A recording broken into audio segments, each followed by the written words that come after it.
Hey, J-Bo Nation! Shaming of Jay! He's not a dopey dumb bitch! He gets laid. The court jester! The court DJ! It's time to dive into the case. To the case. What's up, everybody? Good morning. Good morning. Thanks for being here on this Thursday, January 25th.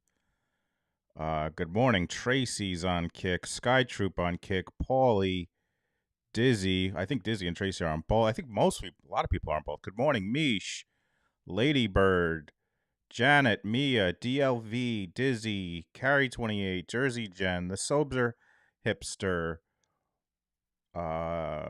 Tina, Mia, I think I said. I never remember.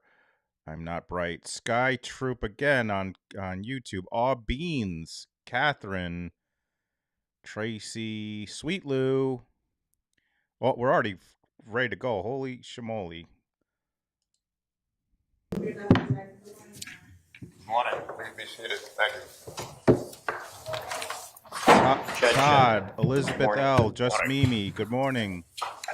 Mia, Sarah, J. Ray, Mickey, Lily. Good morning, everyone. Thanks for being here. I said Ladybird, I think. Good morning, Judge. I just wanted to take up a matter briefly just before the jury comes out. Yes. We intend on calling Detective Kimbell today.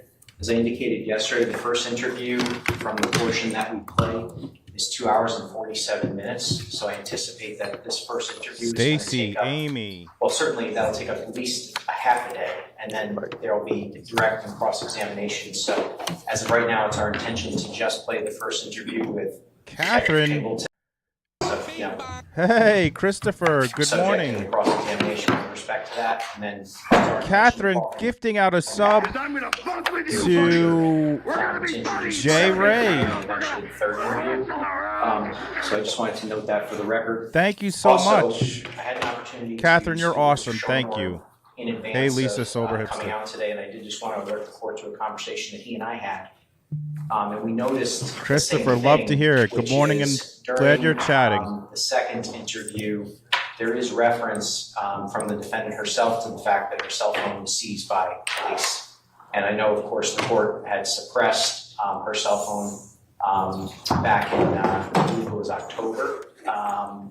And so I brought that to Mr. Schoenhorn's attention. There was also an issue with Mr. Detective Kimbell himself referring to the timelines as scripts during the course of the interview. And then a third issue I noticed was that Sergeant Ventresca references the CDR records, which again the court had suppressed back in December. And so what Attorney Schoenhorn and I discussed essentially was, is there a need for redactions or anything like that? Is there anything that's jumping out to him? And he indicated that he did not, he was not requesting redactions of those things at this time. And so I did just want to put that on the record, because if I see a stop sign in the horizon, I want to try to stop for it. That's what I noticed in my review, and I did just want to put that on the record so that everyone understands. Thank you. Attorney Schoenhorn. Well, there's a number of things to unpack here. Let me just talk about where I agree with Mr. McGinnis and what he just said. We understand there are issues that are things that I raised and deal with issues either that were parts of motions to suppress, including the ones that the court granted, as well as the use of certain terminology. So, for example, the fact that the witness during the interview uses the pejorative term alibi script. I'm not asking the state to edit out that comment, because I think the answer is a response to that pejorative statement. My concern had been that the witnesses here refer to it. It was done for media consumption, and they still use that in the media. So there's nothing I can do about that. So that with regard to things like the fact that her phone had been seized and whatnot, if I have to, or if I want to, I'll deal with that in like cross-examination. Part of the problem, though, from the way I just heard it, yesterday I was told that the state was going to go from the first interview to the second one 4 days later. In my cross-examination, I'm not in any position to cross-examine based on a part of this interview because it continued 4 days later, clarified 4 days later, and my cross depends upon things that were clarified that next day. So it's nice of Mr. McGinnis to suggest that halfway through the, what I consider one continuous interrogation that took place on 2 different days, one while she's in custody and one while it's not, I'm not only am I not in any position to cross-examine just on the first part of it, except as to, I mean, there's 5 or 10 minutes of stuff that I could do that I'm ready for, but the rest of it would require the context of the contents of what happened 4 days later, where there's some clarification of what was said on June 2nd after she was not in custody. So I would say that the idea that I have to break up my cross-examination just because the state now, the first time, is telling me, no, they're only going to play the first one and then I can cross-examine, when that's, aside from the fact that that's just completely unfair, and as I said, we were told they were going to play at least the first 2. I was prepared to wait on the third one in August because there's certainly a break between June and she comes in for a third interview when they know more. But to suggest that I have to cross-examine on what was said on this one tape, then to have to cross-examine just about what was on the second one, I will reserve my cross at least after Detective Kimbell finishes his direct on those matters. So, but Mr. McGinnis is correct on the other aspects. There are things in the video which I could have at least argued should be redacted, but some of them, such as, I'll give the court a perfect example. At one point, now Officer Kimbell, I guess he's now a Westport police officer, shows a picture to one of the pictures, I assume, that has not yet been shown. I'll note it's not even in evidence yet, so I could object on foundational grounds. Shows pictures of Pavel Gumieni's truck and asks questions about it.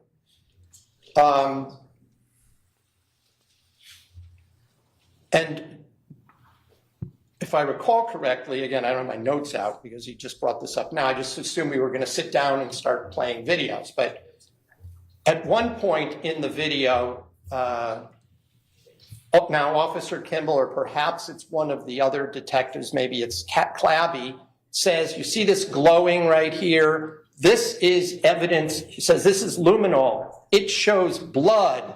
This is blood on the door of the Tacoma. And whose blood is that? And you see my client shrug and go, Jennifer's, in that respect.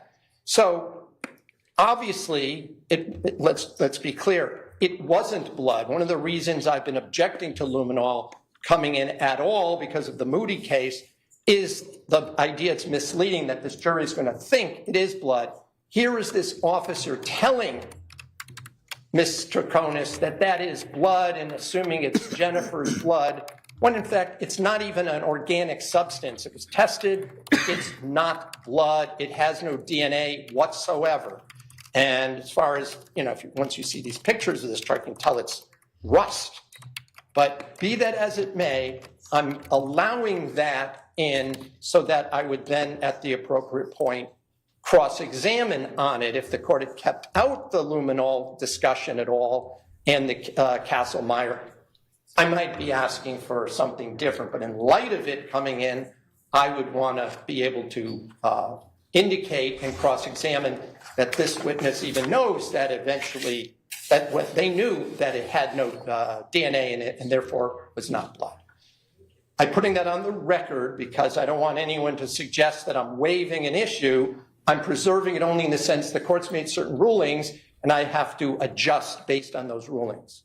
Therefore, I'm not going to ask for any redactions, that the whole thing can just be played.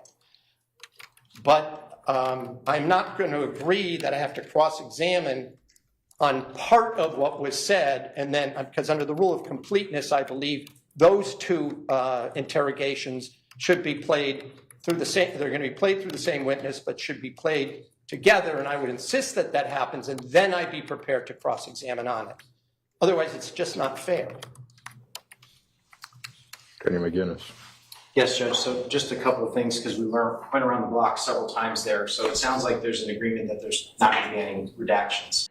That is the quote of the trial. We went around the block quite a few times there. This guy goes around the block a zillion times every time.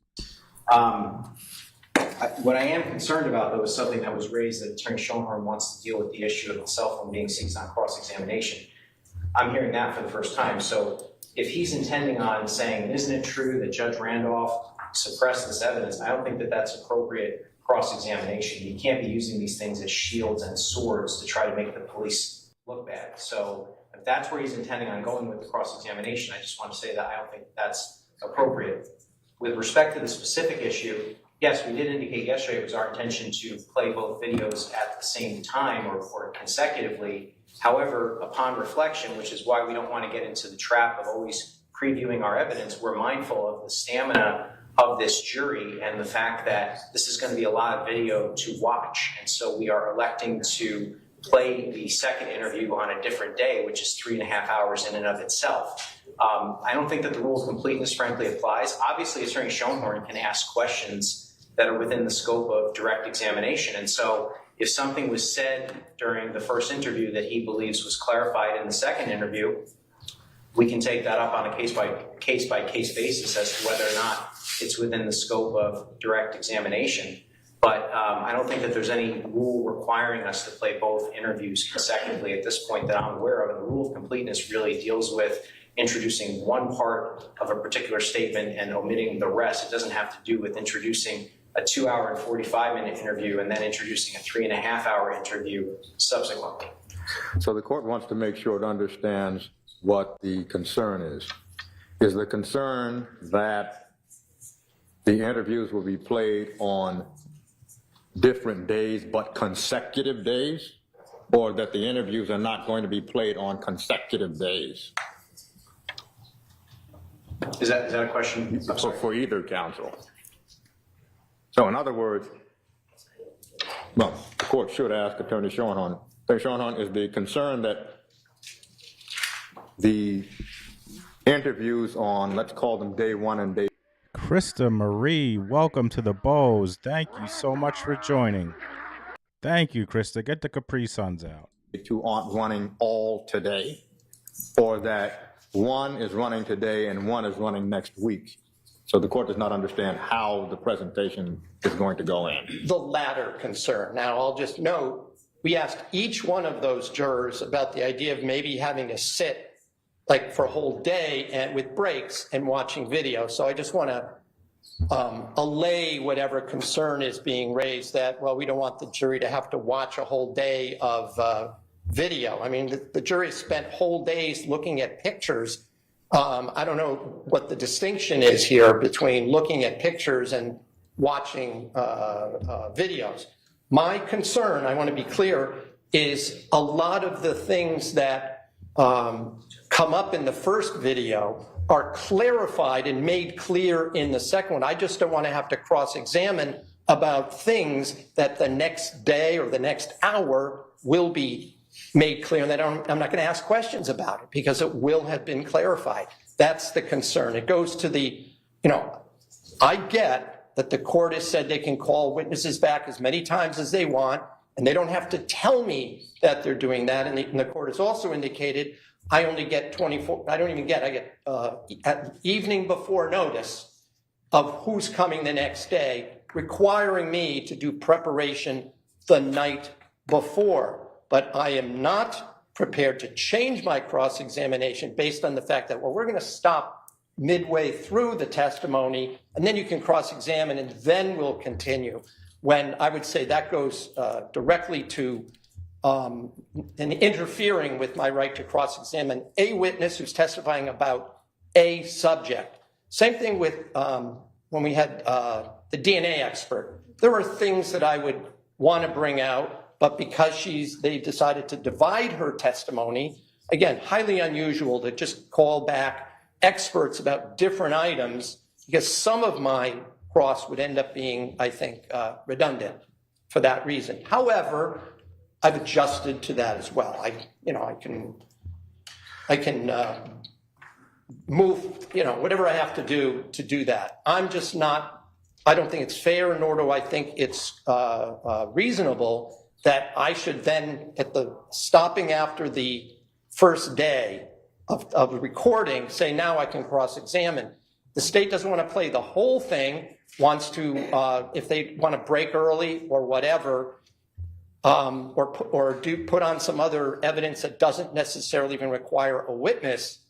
I don't care about that. I just don't, I want to reserve my cross-examination until Mr. Kimbell, Officer Kimbell, has finished the two, because some things he said, for example, he corrected the next day. I mean, he admitted I may have been wrong about something that I said a couple of days ago, and I don't want to have to cross-examine him about it. The jury shouldn't have to wait to hear him then say I was wrong or I was incorrect about something, and I'll admit it. So that's my concern with having to break up the witness's cross-examination, which is basically on the same subject. My client gave hours of interviews, and I'm not even requiring the August one. Now, just briefly with regard to the other statement. Well, before you proceed, yeah, the court just wants to indicate what it, at this time, sees as a concern. If this were a 3-page statement by the defendant, and there had been a motion to suppress, the motion was denied, it probably would not have been countenance that the state could present page 1 and then call a couple of witnesses, and then 2 or 3 days later call back the officer who took the statement and direct an examination concerning pages 2 and 3.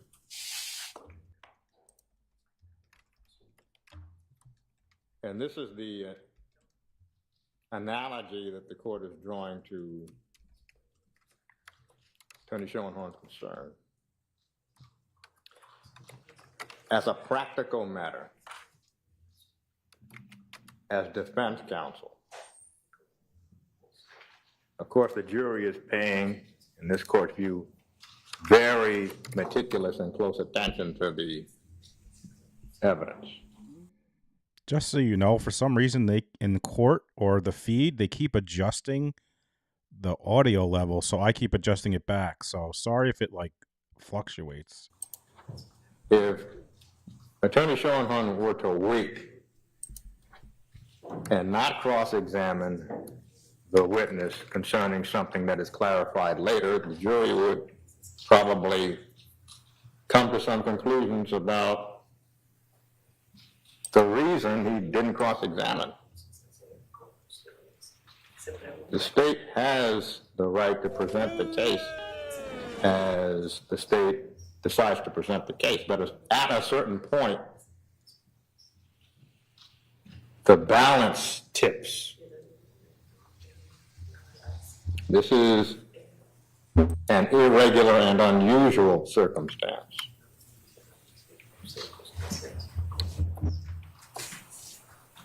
The court is not so much concerned that Attorney Schoenhorn will have to be put to the task. The court is concerned that the nature of the defense changes and becomes somewhat diluted if the statement goes in not on consecutive days. Again, the example in which all counsel have had experience. Never does a statement come in where there's direct examination on page 1 concerning page 1, and 3 days later, pages 2 and 3. So the court is inclined, in the interest of justice and fairness, the defendant has a right to present a defense, but the defense cannot bear the burden of being truncated in such a way that it becomes diluted. So the court's determination in this matter is that the statements have to run consecutively. That's fine, Judge. If we can address the other matter, though, which is... Let me just interrupt. I have no intention of bringing up that the court ruled on a motion. I am fully apprised and I'm fully cognizant of the fact that the jury doesn't decide legal issues, so that would not be a question I would ask. Well, the court will give an instruction if it did come out in any event. Attorney McGinnis. Well, that was what I wanted to be heard on, Judge, is that, I mean, obviously, the Fourth Amendment exists to protect defendants. They shouldn't be able to weaponize the Fourth Amendment, in a way to try to make the police essentially look bad by saying you did something unconstitutional, especially when the judge that ruled it was unconstitutional is presiding over this case. My concern is that it would give the impression to the jury that this court has in some way prejudged the investigation. And so that's why I don't think that that's appropriate, but it sounds like Attorney Schoenhorn isn't planning on going there, so perhaps we don't have to address it any further. And if it slips out, the court is going to give the jury an instruction. Hopefully it will not slip out. Is there anything else? No, Judge. We do have Detective Kimbell here. And the court's last question is, during the course of the video, do you intend, Attorney McGinnis, to stop the video and direct an examination, or do you intend just to let the video run and then direct an examination? I will be stopping it at various times and asking questions. Not, all the time, but occasionally. Thank you. The court is trying to determine, well, the jury already knows from the voir dire process that there will be long stretches of video. So the court is not going to indicate to the jury that you're about to watch long stretches of video. We will just take our breaks when we take our breaks. Okay. Shall we bring the jury in? Yes, sir. Good morning, everyone. Thanks for being here. Yes. You will bring the jury. Oh, that's going to break. Going right Yes, into Judge. it, folks. Yes. Good morning, ladies and gentlemen. Good morning. Attorney McGinnis, are you prepared to proceed? Yes, Your Honor. State calls Detective John Kimbell. John Kimbell, not related to Richard Kimbell, although I don't know. Richard Kimbell. Does everyone know who Richard Kimbell is?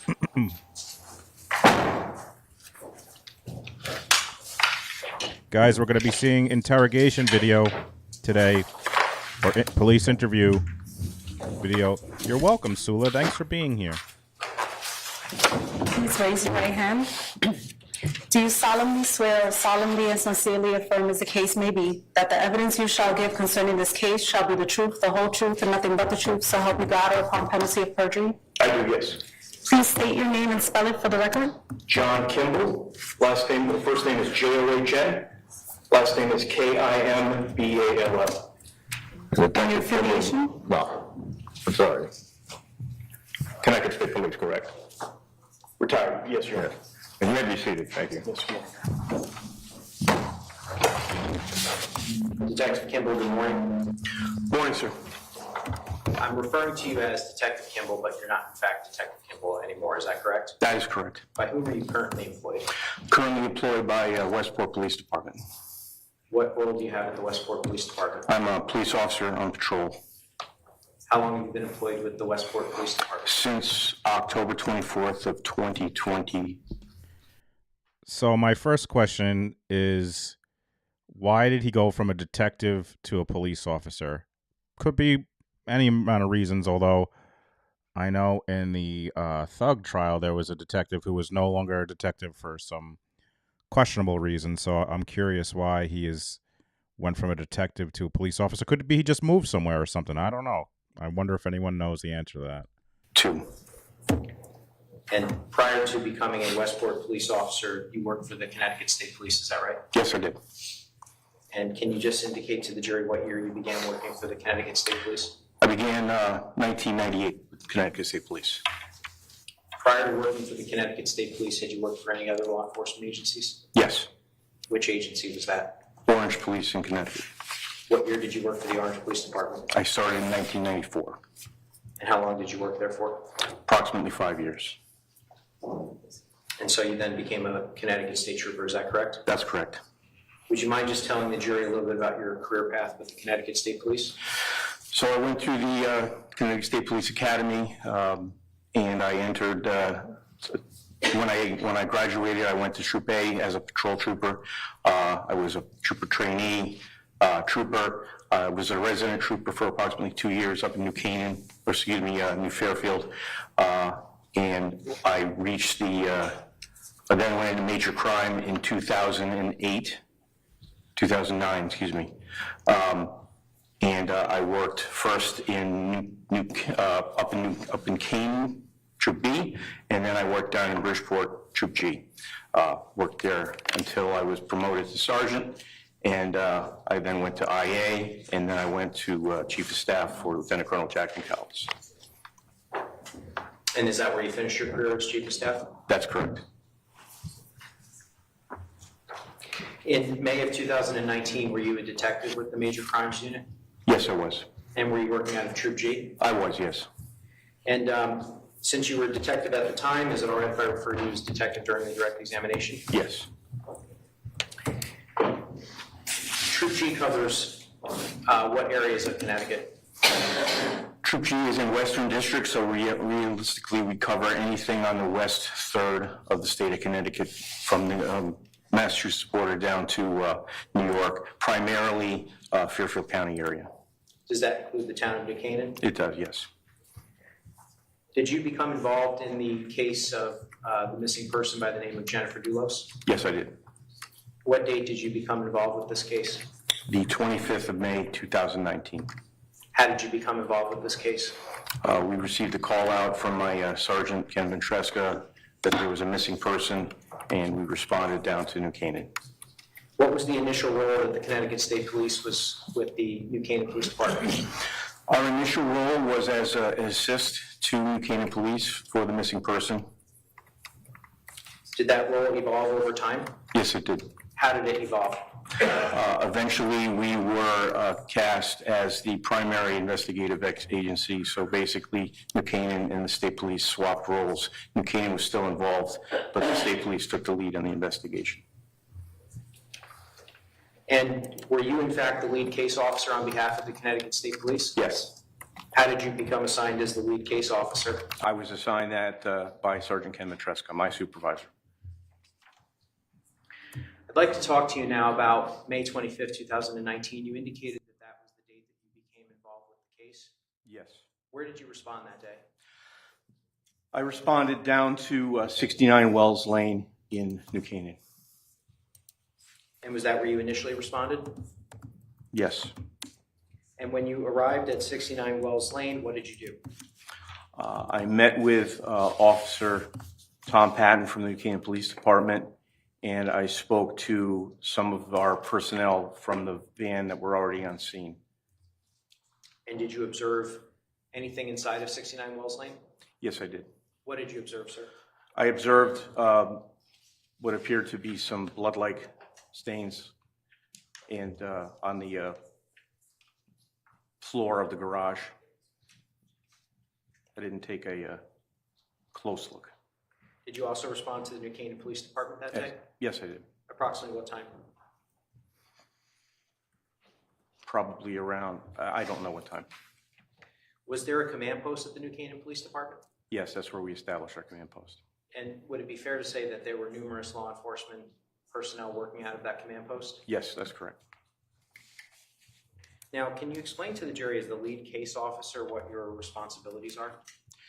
So I would be responsible for the overall case. That does not mean I do every interview or write every report, but I'm essentially the conduit through which, along with my supervisor, Sergeant Ken Matreska, the information flows, and I would be responsible for the overall investigation of the case. And when you say you're responsible for where the information flows, is information being relayed to you by law enforcement personnel? Yes, that's correct. And during the course of the investigation, was a person of interest developed as potentially being involved in the disappearance of Jennifer Doulos? Yes. Who was that? Fotis Doulos, her estranged husband. And did you and fellow law enforcement personnel begin to, for lack of a better term, research Mr. Doulos? Yes, we did.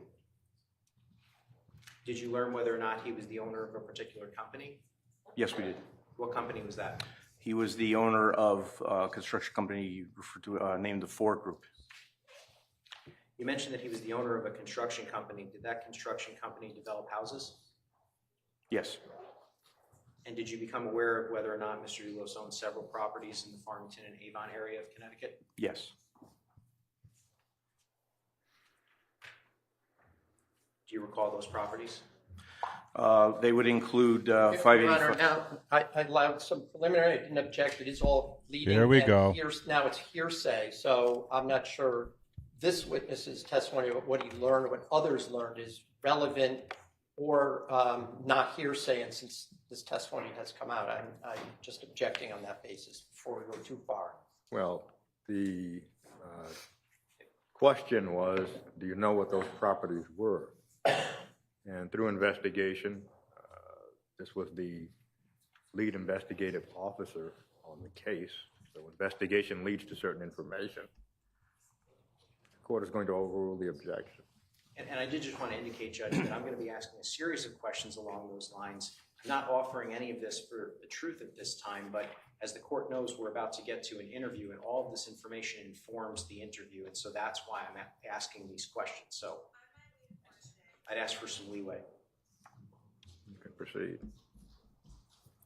Do you recall the addresses? Yes, I do. I remember some of the addresses. There was the residence at 4 Jefferson Crossing, where Mr. Doulos resided. There was 80 Mountain Spring Road. There was 84 and 88 Mountain Spring Road, which are parcels north of 80. There were some parcels, some land on Old Mountain Road, which is a road that connects Eli Road and Mountain Spring Road.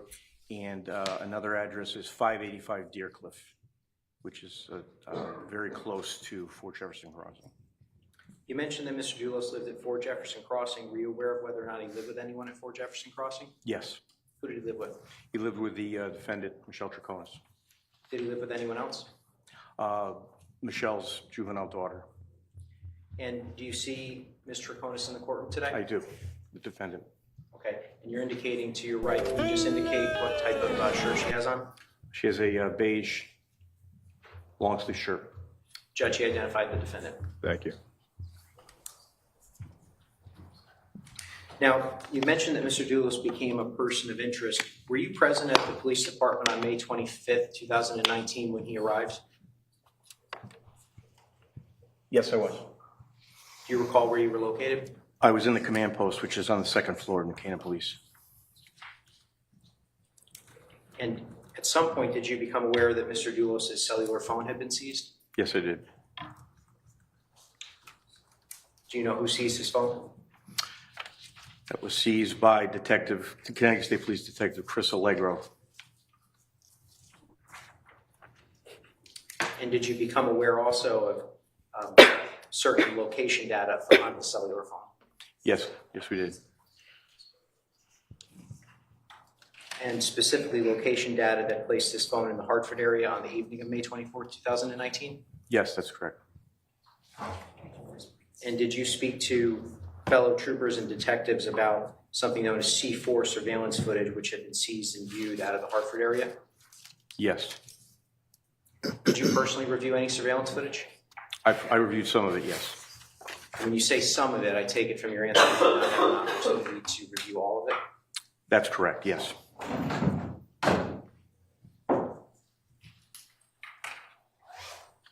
Did you also become aware during the investigation that certain clothing had been found in the trash on Albany Avenue in Hartford? Yes, I did.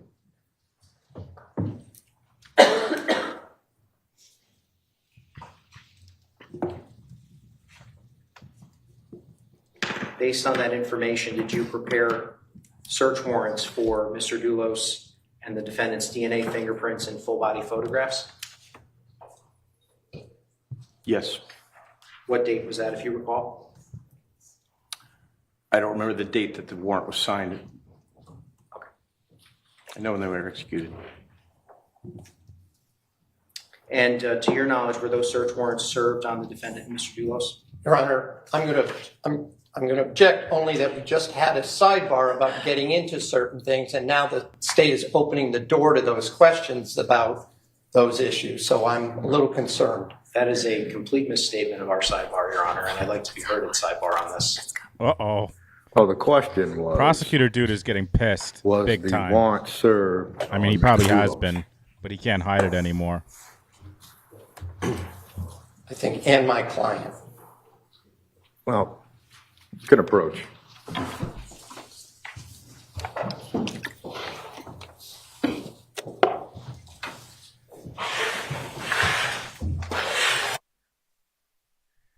About to get a fist fight at sidebar. Oh, we got a sidebar. Hold on. I got to let Donnie. Shots, folks. Shots. If you're new to the channel, we do shots on sidebars, water, coffee, marijuana, whatever you like. Look at her. She looks like she's listening to music. What's going on here? Oops. Thanks for being here, everybody.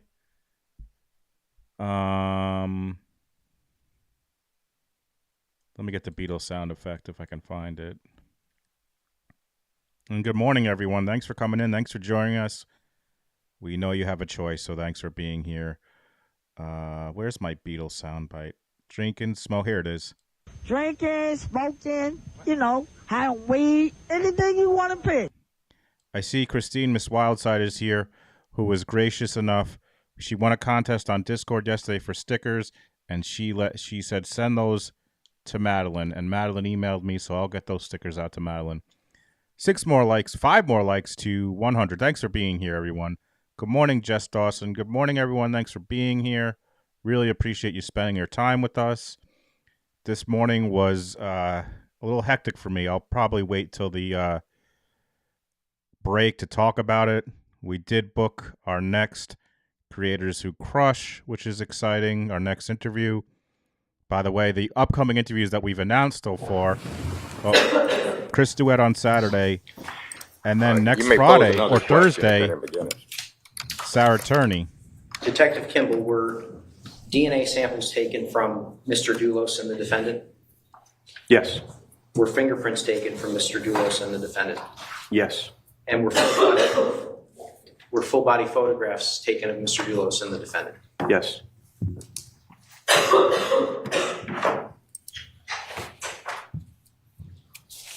You mentioned that there was clothing which was found in Hartford. Was that clothing sent to the Connecticut State Forensic Laboratory for DNA testing? Yes, it was.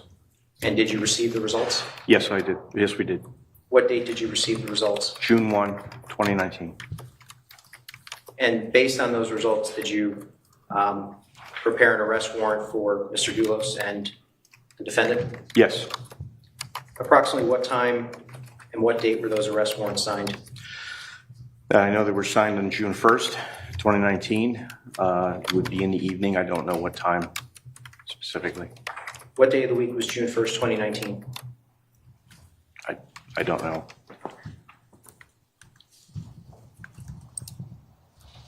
Do you recall it being a weekend? I believe so, yes. And Judge, I would just ask the court to take judicial notice of the fact that June 1st was a Saturday. Court will take judicial notice.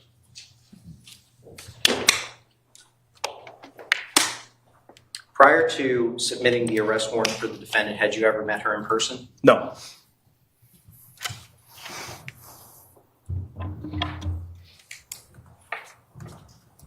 Where were you on June 1st, 2019?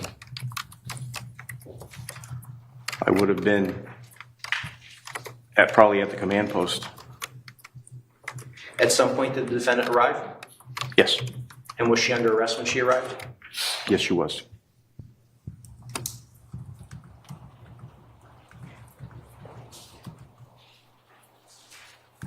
And when the defendant arrived at the police department, did you and Detective Corey Clavy greet her?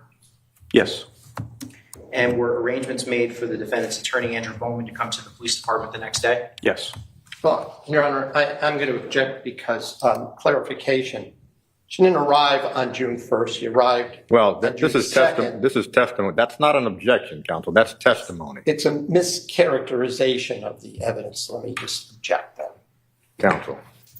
Let me clarify. She arrived in the early morning hours of June 2nd. Is that correct? That is correct. It was after midnight. Is that right? That's correct. Okay. And so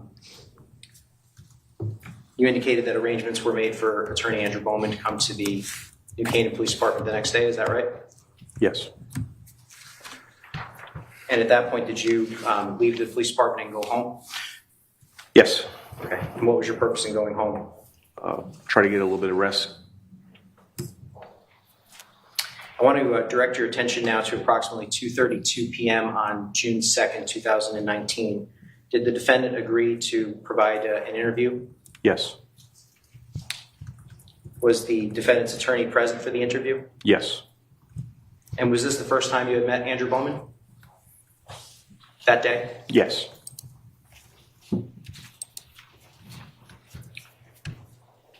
I want to direct your attention now to the defendant, and specifically at approximately 2:32 in the afternoon on June 2nd.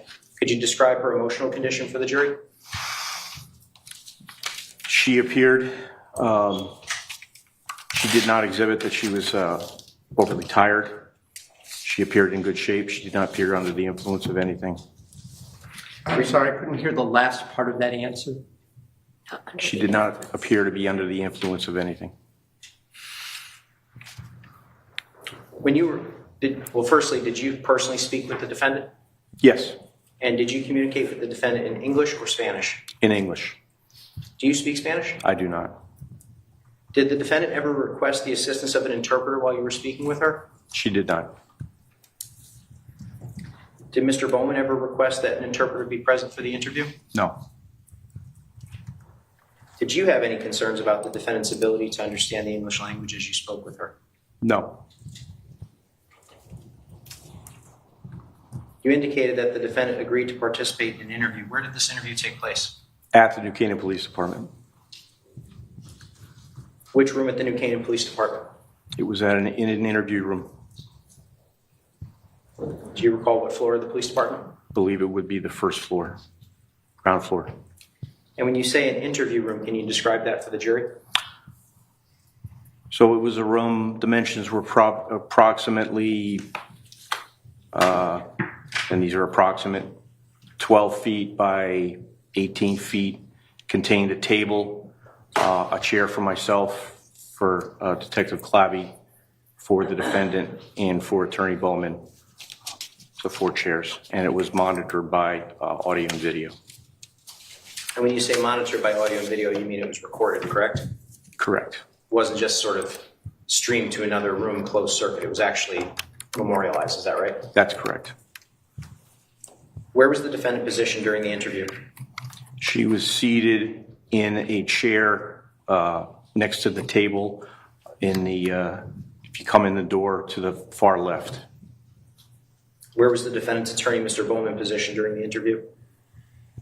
To her left, right next door. Where were you positioned during the interview? I was positioned opposite her on the table adjacent to the door. Were any other state police personnel present for the interview? Detective Clavy, Corey Clavy. And where was he positioned during the interview? He was positioned to my right, in essentially in front of Attorney Bowman. I want to talk to you now about your mindset going into this interview. Did you have any concerns for the defendant's safety on June 2nd, 2019? I'm going to object. His subjective concerns are irrelevant. I disagree. Well, the objection is not relevant, counsel. Well, Your Honor, again, it informs the course of the interview. It informs some of the things that were said, and it informs the defendant's responses to those things. Well- To my knowledge, that's none of that. So could I have a moment with counsel on this? Oh, this freaking guy.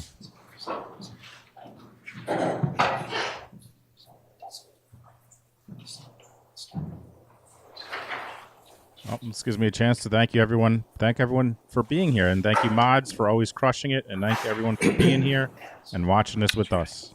We appreciate you being here. And if you haven't hit that like button, if you could hit that like button, get this in the algorithm.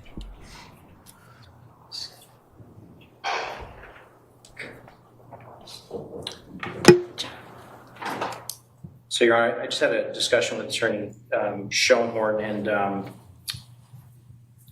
we haven't really reached an agreement, so I think the court's going to have to rule. Right. The court understands that the question is asked to explain Detective Kimbell's approach to the interview. That's right. What the court is going to do is just indicate that at this point, there's not a sufficient foundation for that question, but it is relevant. But there probably needs to be laid another or an additional foundation for that question. Detective Kimbell, had you become aware the night before that state police personnel had interacted with Mr. Doulos and the defendant? Yes. And at some point, was a concern raised to you by state law enforcement personnel regarding the safety of the defendant? Yes. Who brought that to your attention? I don't remember specifically. What was the nature of the concern, if you recall? Well, I think we have to find out who it was first. If he doesn't know, then we just can't be so vague. Well, the fact that the detective became aware does not mean that he can't remember now that he became aware. It came from some source, but the relevant response is that he became aware somehow. So the fact that he does not remember who gave him the information is immaterial. Overruled. You can answer the question. I learned that the interaction between Fotis Doulos and Michelle Troconis on the evening of May 31st was concerning because Fotis Doulos was overly concerned with Michelle Troconis's statements and conduct, and was exhibiting behavior that was concerning. One thing was he was staring at her, and we don't know if it was an intimidation factor or if he was trying to message her in some way, but his physical behavior was concerning towards the defendant, Michelle Troconis. And so based on that, did you have concerns for her safety when you interviewed her on June 2nd? Yes. In terms of your approach, were you also viewing the defendant as a potential witness? Yes.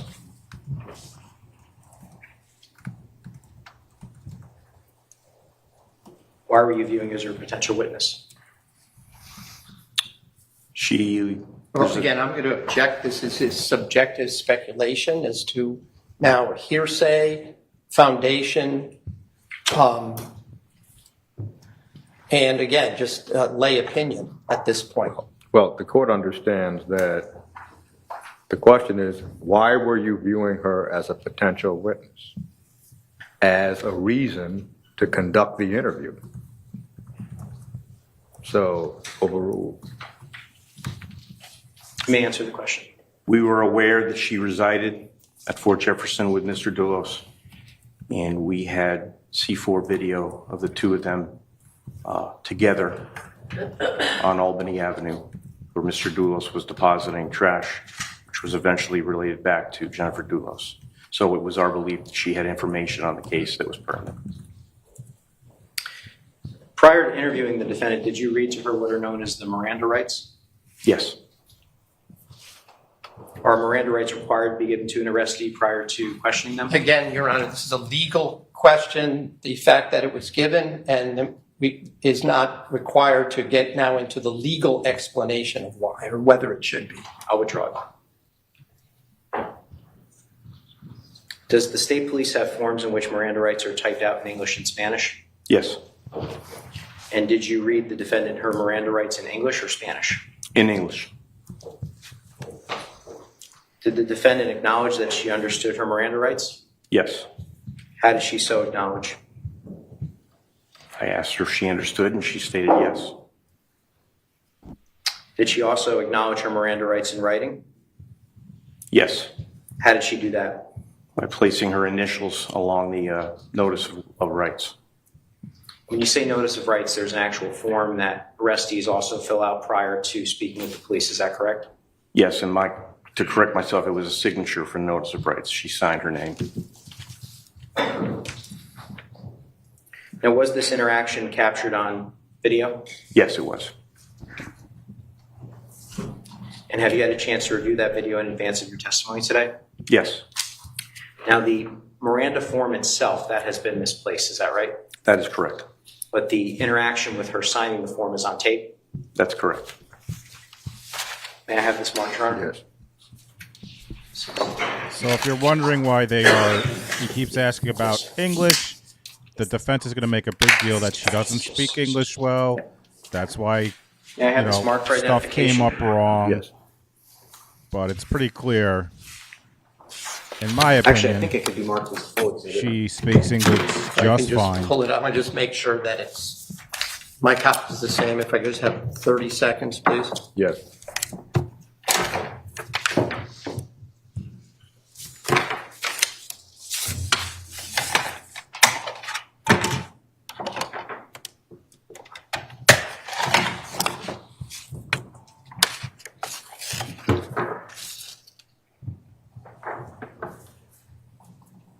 Yeah, and if she didn't speak English well, why didn't she ask for a translator? Good call, MJ.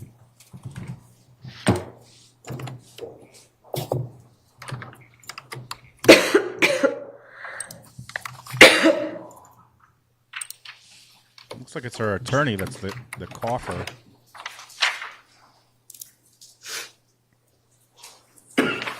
I'm fine. No objection.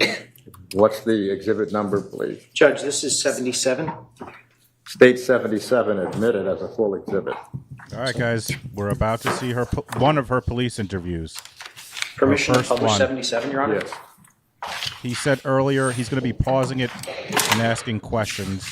So basically all today is going to be is watching these interviews, folks. So buckle up, buttercups.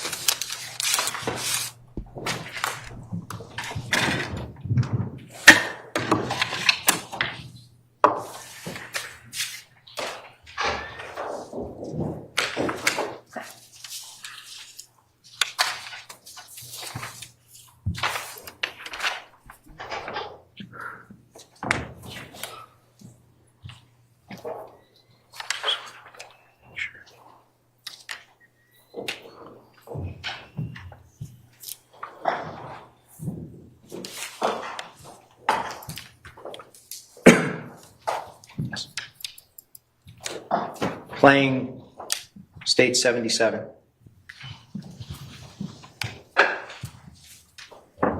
Here we go.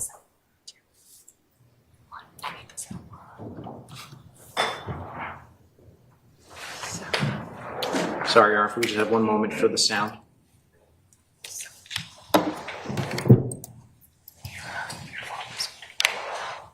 They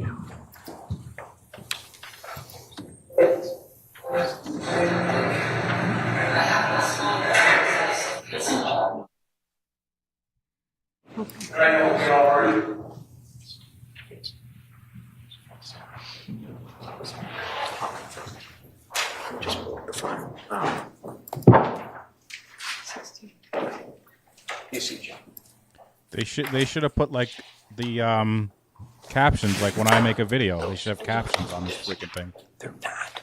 No. Oh. Are you sure? Yeah, I'm sure. Got it. Okay. Sorry, Your Honor, Attorney Schoenhorn just wanted to ensure that there was nothing additional on the disc. There is not, and so I think we can begin playing it with sound. Yeah, for the record, the screen looked like there were other things, but they're not actually on it. So.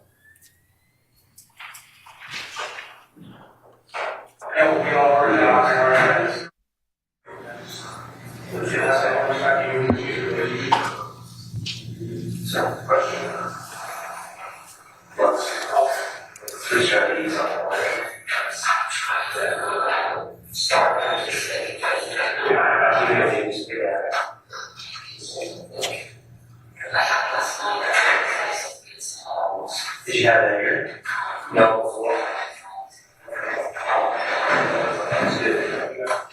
So make sure you're taking care of yourself. I understand, your side is difficult as well. So.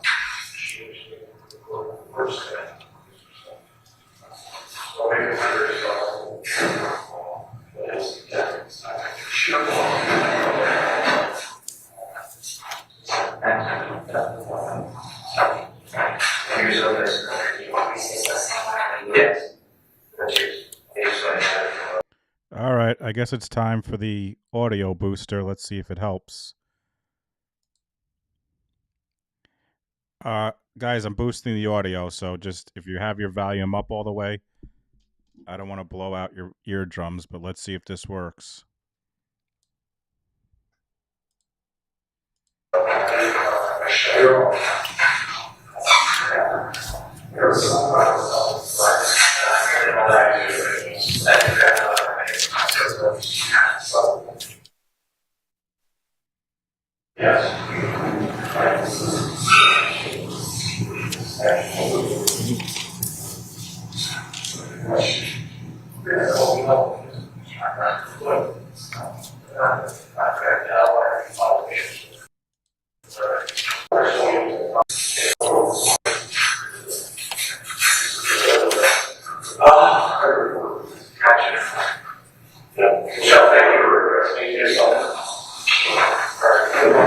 We're going to give you advice and words on how you proceed from now on.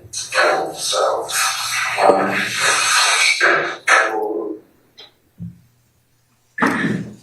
Detective Kimbell, I'll just direct you to the screen behind you. And it may very well be apparent, but could you just identify who everyone is in the video for the jury?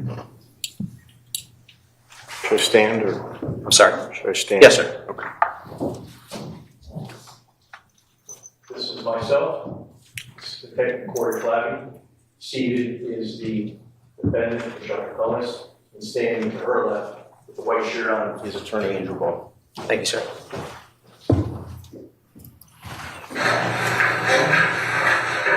So Michelle, last night, so I'm just going to do it again, right? My name is Shannon, I work with the state police. I'm 45. So we're assisting the King Police Department in this characterization. Okay. You're here with your attorney in your phone? Attorney Nolan's going to be able to sit with you the whole time. If you have a question that concerns you, we can stop. We can step out, or you can step out. All right, guys, let me know your opinion. Is this? I mean, I know it's not the greatest audio, but like, is it loud enough? Should I try to make it louder? Let me know on your end. However, we can have a consultation with your attorney. Correct. You understand these interviews, we all audio recorded, there are cameras, and all that stuff. So just because you are currently in custody and we want to talk to you, we have to go through what's known as notice and waiver of rights. So I'm going to review that with you at Exhibit 2.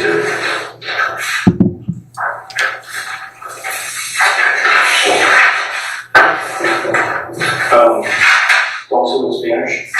You want me to read English to you? Do you speak Spanish? I do not, no. Okay. There's some words. All right, so I'll if you have any questions.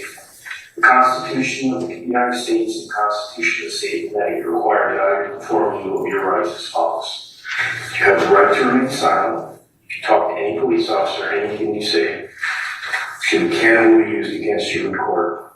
We'll talk about that. You have the right to consult with an attorney before you are questioned. You may have a lawyer with you during your questioning. Your lawyer is here. If you cannot afford a lawyer, one will be appointed to you or appointed for you if you wish before any questioning. If you wish to answer questions, you have the right to stop answering questions at any time. So this is voluntary. If you don't want to talk to us at any time, you can tell us you're done. You may stop answering questions at any time to speak with your attorney, and you may have your attorney with you during any further questions. And you're not a child under 16. So, do you understand what I read to you? Yes. Okay, so that's the advisement of your rights. So if you could just do a sign that just acknowledges that you were provided your rights, and then we'll go through the rest of it. Alright, so the rest of it, Michelle, is now that you've been advised of your rights, we're going to ask you if you're willing to speak with us, and that's the waiver of the rights. So if you're willing to sign or initial says, I waive these rights as indicated by placing my initials after one or more of the following statements. I wish to answer questions being fully aware of my rights as listed above. Are you willing to do that? Okay. Could you just put your initial, just that initial? The next one would be, I do not want to consult with an attorney or have an attorney present with me at this time. You have your attorney present. I understand my rights and I waive them freely and voluntarily with no threats or promises made to you. We're not threatening you or we're not promising you. We want to talk to you. And do you understand that? Yes. Okay. If you could just initial, just skip this out. And you're a child, you're not a child under 16. Do you have any questions on any of those, Michelle? Okay. It does tend to get warm in here, so if you need a break, let us know. Just getting that. It warms up real quick in here, so. So if you want to just take it off. Okay, great. And you have water right there? Yes. Okay, If you want anything. All right, so again, back last Friday, the Kimbell police got a report of a missing person, Jennifer Toulis. She lives at 69 Wells Lane. They went over, officers went over, they couldn't raise anyone. They went into the house, they couldn't find anyone inside sick or injured. They observed evidence that was concerning them about a possible crime scene. Buchanan police detectives responded, found evidence of a possible crime scene. We, as the state police, were called in to assist Buchanan police. We've been working on this case. It's now Sunday, the 2nd of June. We've been working on it straight since the 25th.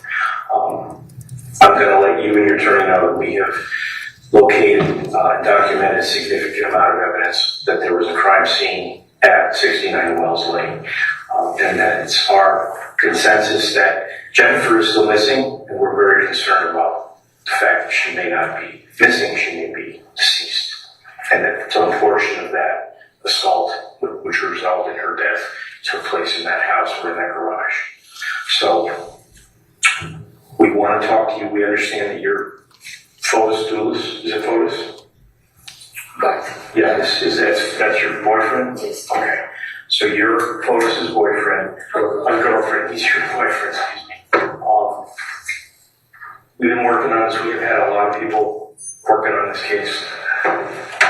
We've come significantly far, and you are currently under arrest for tampering with evidence and hindering prosecution.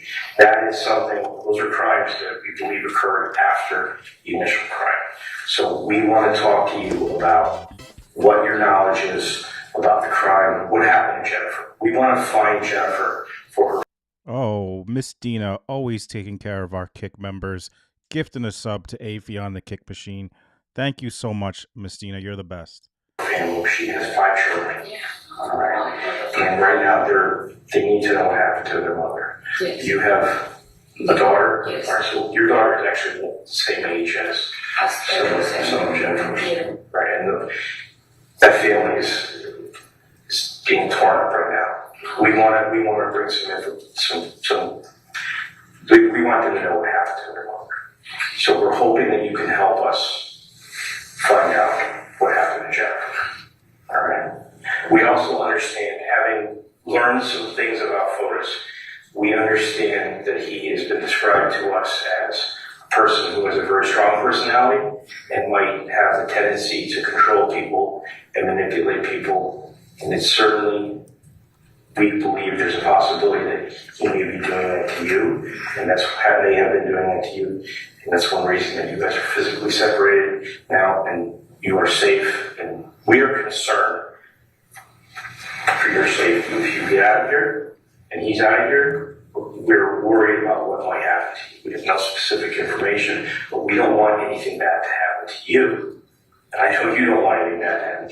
You have a mother. I'm with you guys. Okay. You have a mother. You have a daughter. We want you to be there for her. Yes, there's already 5 children with no mother. Right. Let's not make it 6. So we really need to know what you know and what you can do. Tell us to help us find what happened to Jennifer and where Jennifer is now. And that's basically what we're looking for. We do need truth. We do need details. We understand there may be some things that you could conceivably tell us that you may think would get you in trouble. As far as I'm concerned, For those asking, at this point in time, Fotis was still alive. He had not unalived himself yet. we can deal with a lot of that stuff, whether or not your attorney would agree with it. He's here in case you say something that he doesn't want you to, but when there's a truthful statement, we can deal with it. If there's a statement where you distance yourself or you don't tell the complete truth, that becomes an issue. So we have a lot of information. We have done a lot of mapping. We have a lot of throughout Hartford where you guys are moving around. We have there's actually a lot of surveillance cameras. There's a lot of documentation that we have. So we know some of the stuff, but we're looking to you to help us fill things in. All right, are you willing to help us? Yes. Okay. And just, keep in mind, we've looked into you as well. We know you're a good mom. We know you're a good woman.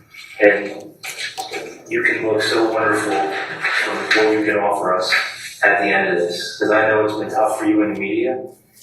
Now's your time to shine. Now's your time to be that mom, to be that person. All right? I know it's been a rough week, but if they don't really understand or know about you, what we do. So We've seen you at some of your worst moments. We see the humanity in you, and we want people to know that it's there. There are probably people out there that are. I saw it the other night, and you were having a hard time. Remember when we were doing the prints? I could see it, so we could feel it. And we understand that you could be, I don't know what happened to you. I don't know how voters treated you. I don't know what he promised you. I don't know what he told you. I know there's been, in the last week, there's been a significant change in your lifestyle, and there may be a downward trajectory for you. So you look shell-shocked, quite frankly, from me yesterday, because we were saying you're safe. You look like What? I'm in shock. you're in shock. I'm not reacting. Right. I'm not. And that's understandable. We understand that. We're here. If you have questions for us, we're happy to answer anything we can. But we're looking to you for guidance because we know part of we believe that you have information that can help us find Jennifer for the future. So what can you tell us? Why don't you start with Friday? With my day? Yes. Um, This is the 24th. Okay, thank you. yeah. So, usually I have that alarm set for 6:40 every day, but not Thursdays, because Nicole goes to school on Thursdays, so she gets in at 9 instead of 8. So from Monday, Tuesday, Wednesday, and on Fridays, My alarm is always mine, and Nicole's alarm is always set at 6:40. Okay, you live at 4 Jefferson Crossing? Yes. Okay, with Fotis and with And Nicole? Nicole. Okay. Yes. And Nicole is 12? Yes. Okay, all right. So my normal day, the alarm sounds. Usually I'm in my room, she's in her room. She wakes up, she's very independent. She wakes up, I hear the shower turning on. That day I slept with her because from Thursday to Friday it was raining. There was thunderstorms. So she called me at 12:59 when she's scared. I have the phone next to my bed. Right. She called me. I answered. She said, "I'm scared." And obviously, when she says that, I hang up and I go. I pick my phone and I go to her room. So I did that. So obviously, I woke up and I was with her in her bed. The alarm sounds. I wake up and I go to our bedroom. I turn off my alarm that is snoozing her. Fotis wakes up too. When I go to the bathroom, I brush my teeth, I get into the shower. I don't wet my head, usually, because usually I take a fast shower to take Nicole. Fotis jumps into the shower with me. Just going to pause it at 14:46:53.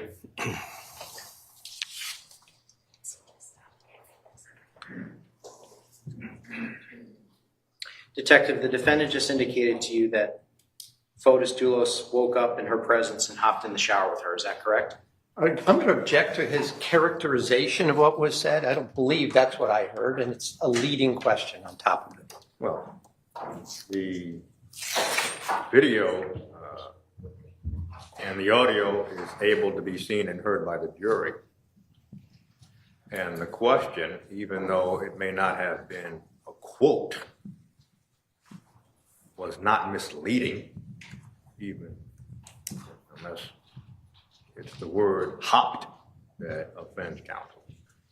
No, it's. I heard that she said she went up to her daughter's room because of the thunder, the rain. I did not hear her say, it's up to the jury, but I didn't hear her say that she woke up with Fotis Doulos. Well, the audio is clear. The jury heard the audio. What's going to overrule the objection? Nor was that my question, incidentally. But that's what she indicated to you, correct? That Fotis Doulos woke up in her presence and got in the shower with her, correct? Yes. Now, how many times did you interview the defendant? Total of 3 times. On what dates did you interview the defendant? This is the first interview, June 2nd, 2019. The second interview occurred June 6th, 2019. And the third interview occurred August 13th, 2019. Throughout the course of those interviews, did the defendant always maintain that Fotis Doulos had woken up in her presence and gotten in the shower with her? No. When was the first time she indicated that that did not happen? Again, Your Honor, I'm going to object that the video speaks for itself and allow him to editorialize and give opinions about what was said and when is improper. And I object to all of this because the video will speak for itself and he's being asked to give his opinion on what was said and when. So the question is, was this story maintained throughout all of the interviews? The response was no. Overruled. Well, this is probably time for a natural break. It's about Yes, Judge. 11:13. Ladies and gentlemen, we will take our morning recess now and resume at 11:30. Please do not discuss the date.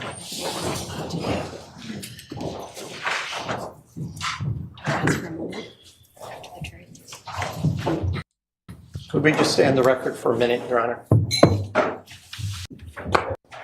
I want to alert the court, if this is the procedure, the court is going to allow that when it's time for cross-examination, and I want the state to be aware because of their witnesses, we're going to be playing the entire videos through the cross-examination and stopping so that we can get clarification on what was actually said.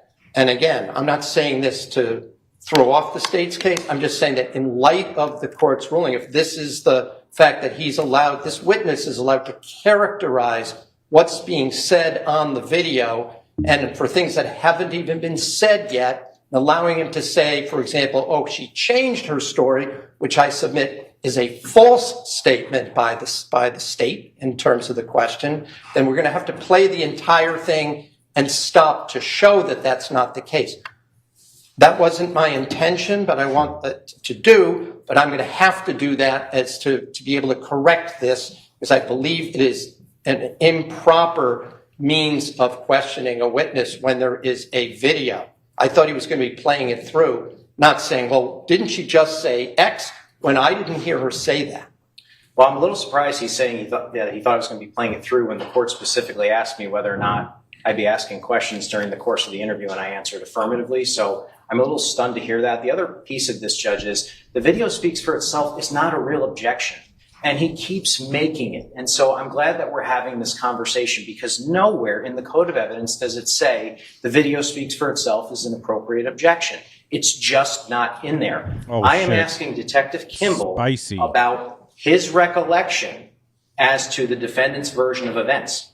And so if I were to say we're standing in a courtroom right now, is that my opinion, or are we standing in a courtroom right now?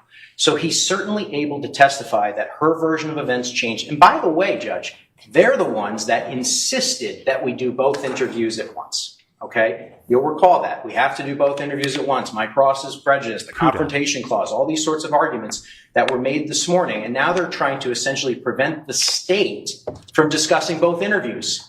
I can conduct this direct examination in this manner. It's appropriate. The video speaks for itself. It's not a real objection. I'm asking Detective Kimbell to testify as to his recollection, and that's how we intend on proceeding. If I may respond. The actual rule is called the best evidence rule. A witness is not allowed to characterize a statement. This is a statement.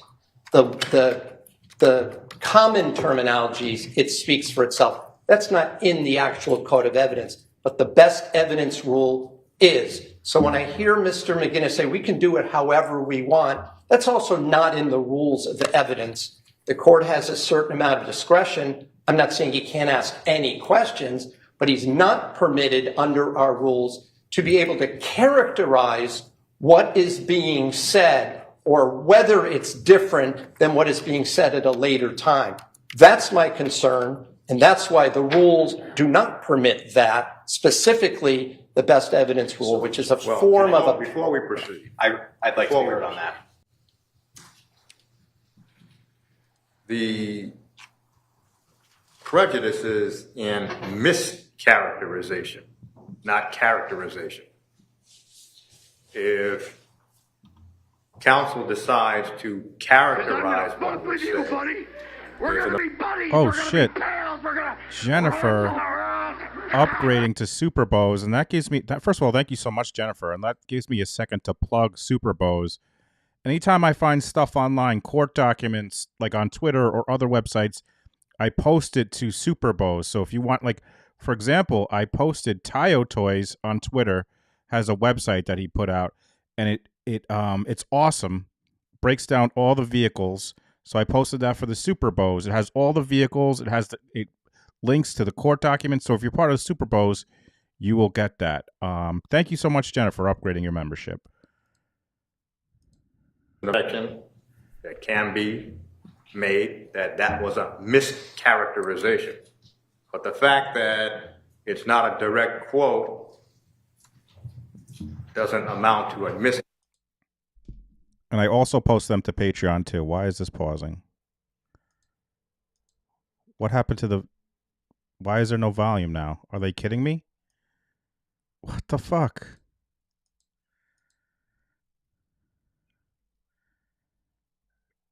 They turned off the volume? That can be asked. The issue... This courtroom... Whoever's handling this feed is atrocious. They keep turning the feed on and off. The court sees no prejudice in jumping ahead because the issue is not whether the only questions that can be asked can only be asked up until 144653. Anything that comes in between the beginning and 144653, you can ask questions about that, but not about anything that comes after 144653. So, if I may briefly respond, I will also note that Mr. McGinnis referred to this as a, quote, story, unquote. That is a particularly offensive comment. It is improper, and it's mischaracterizing the evidence. This fucking guy. You want to know what I think every time this guy is talking? This. Oh my God! I will smash your face into a jelly!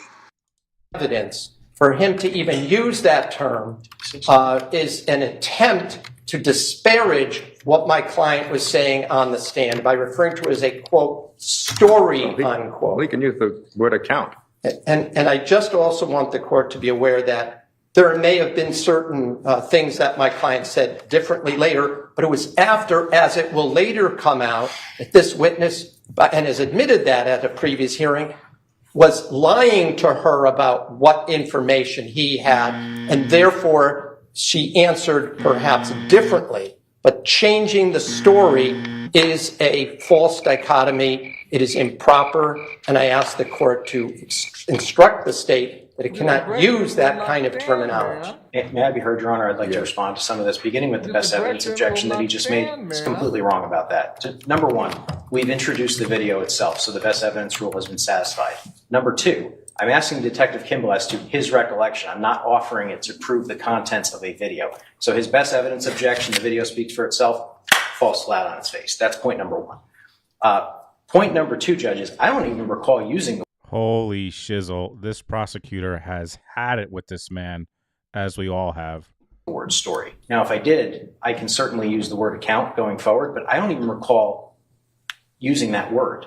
I suppose the record speaks for itself in that regard, but I'll use the word account going forward. But I think actually the court was using that as an example. I don't think I actually used the word story. So I did just want to note that. I'm not 100% sure on that, but I don't think that I did. But in any event, I will obviously take the overrule. Thank you. Thank you. The court's recollection is that it used the word story as an example. Well, we're going to take a recess, and it's going to be until 11:35. Stand in a recess. All rise. This honorable speaker. Here's the other thing I think when that man speaks. Be gone, vile man! Be gone from me! Hold on, did you just see that face from the prosecutor? I'm going to rewind this real quick. Watch this face from the prosecutor as he looks back at the other prosecutor. Watch this. All rise. This honorable speaker. He has had it. Did you see that? This honorable speaker. Right there. Oh, I don't know how to pause it. I wish I could do slow motion. This man has had it right here. Hold on, I'll make this so you can see it better. This man has had it. Here it comes. I'm gonna try to pause it exactly. Oh, there's that. Damn it! I can't pause it to exactly when. Stand in a recess. All rise. This honorable speaker. There it is. There it is, folks. Look at that face. He's like, this fucking guy, man. Is this guy fucking kidding me? That's his face right there. I gotta screenshot this. Look at his face. Oh, that is funny. Oh, shit. Just got a $25 Cash App from Andrea, who is the best. It says, for supporting Jay and Shannon. I always forget if it's Andrea or Andrea. Either way, thank you so much. You're the best. You always support us so much. Thank you so much, Andrea. Oh, there she is. What was I going to say?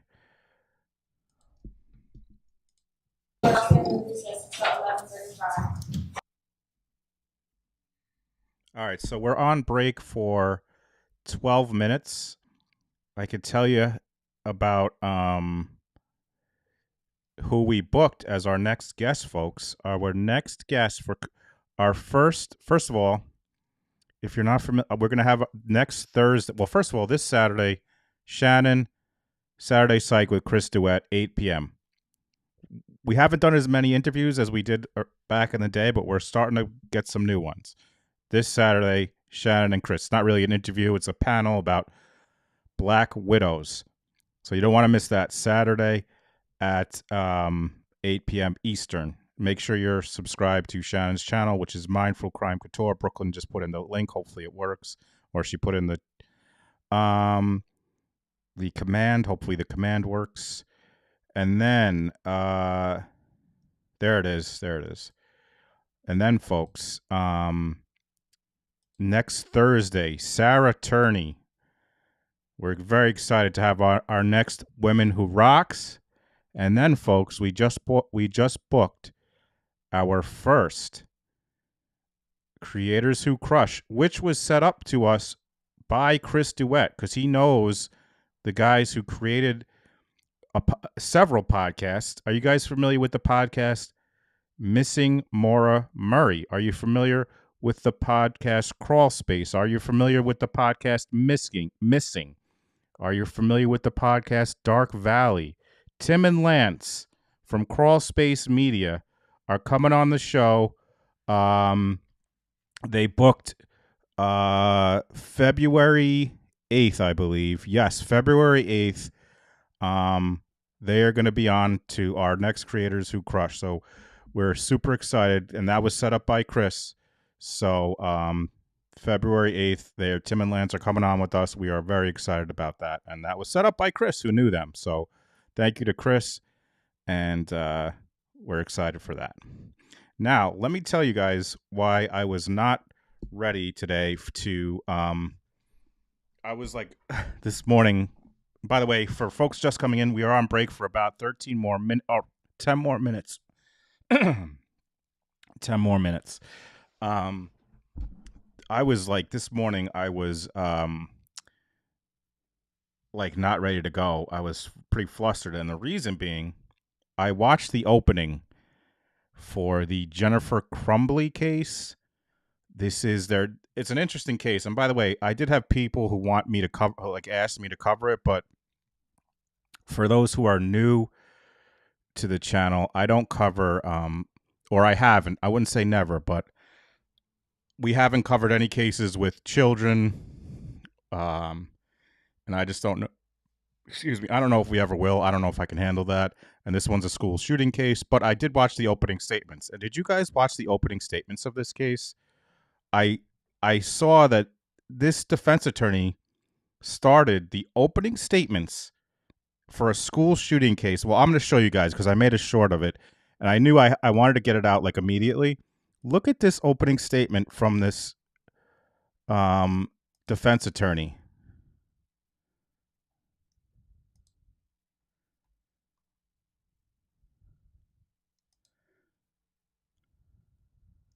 Listen to what she says. On my way to court today.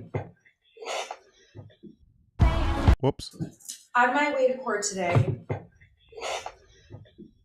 I blasted Taylor Swift to warm up my voice and calm my nerves. And there was a line in one of her songs that summarized what this case is about. Band-Aids don't stop bullet holes. And that's what this case is about. It's about the prosecution attempting to put a Band-Aid on problems that can't be fixed with a Band-Aid. On my way to... So anyway, I saw that and I was like, holy... First of all, apparently she got the lyric wrong, which I didn't know she got the lyric wrong. But I was just like gobsmacked that she would use that in her opening. So I was like, I got to get this out. So I immediately start working on like getting a short out. And then like it was way too close to when I had to start the show. So I was like not prepared to start the show. Also, Erie asks, is this the first time the interrogation video has been published? No, they've been published before, I believe. I'm not sure the full things, but at least parts of them have been released. I think the full things. So I got that out. And by the way, every time I have to set up in the morning, I have to set up at least a half hour early. One, I got to get all my lights on, which is not that big a deal. Two, I got to set I have like I have 3 screens, a bunch of tabs going. But the most annoying thing is I got this Sony camera, which is pretty good quality. It's not like when I first started streaming cameras, a lot of people sent me to like Emily Baker and like different places, but like their cameras were like in the thousands of dollars. This one is a Sony. It's like the knockoff brand. It's like the lower version of their good camera that people recommended.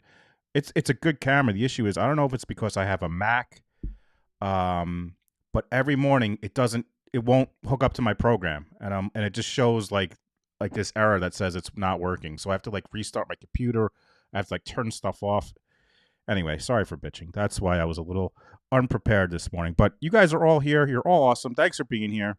We are on break for about 6 more minutes, and we will come back. They will come back, and they will be showing the first police interview with Michelle Troconis. I do have a volume booster if you're coming in late, so you can hear it, I think. Is it all right now, guys? Is it at a good level? Let me know. I think it's at a good level where you can kind of hear it. It's not a great audio, just from the police station, but anyway, thanks for being here. If you haven't hit that like button, if you could hit it. Snap back to reality. Don't forget to hit that like button. Uh-oh. Let's go back here.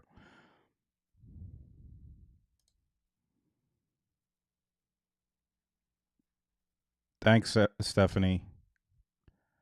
I'm still gonna be here. You're going somewhere, Mimsy? I'm still staying here. Does the audio sound good in the decent in the interview?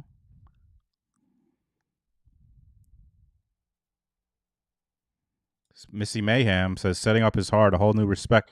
I wasn't able to stay up last night, but all the reviews I heard that Missy's stream was awesome last night. So make sure you are following Missy on Kick. If you no, I'm not leaving. I'm here, Mimsy. Follow. Oh, don't forget to change from live chat to top chat. I don't know why YouTube kicks it down to don't forget, because you might be missing some messages. Make sure you're following Missy Mayhem on the Kick machine, as she's going to start streaming regularly. And everyone was saying what a great show she had yesterday. So make sure. And you can watch it on replay on Kick too. Missy's channel on Kick is Missy-Mayhem. Missy, if you want to throw it in here in the chat or someone. There's Donnie. Donnie's putting in his sink, which is also a bidet, apparently.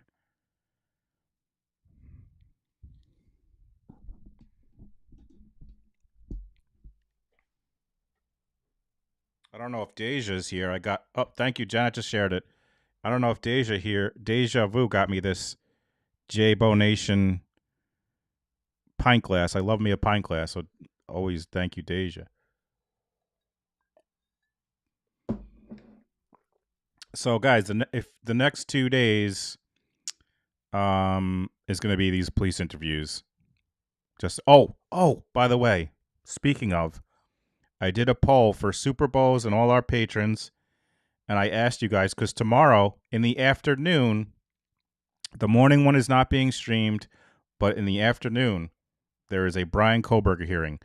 And I said, should I watch Troconis all day tomorrow, or should I pivot to the Brian Koberger hearing when it comes on? And the overwhelming response was pivot to Brian Koberger hearing. So in the afternoon tomorrow, I will pivot to that hearing, and then depending on when it ends, go back to Troconis.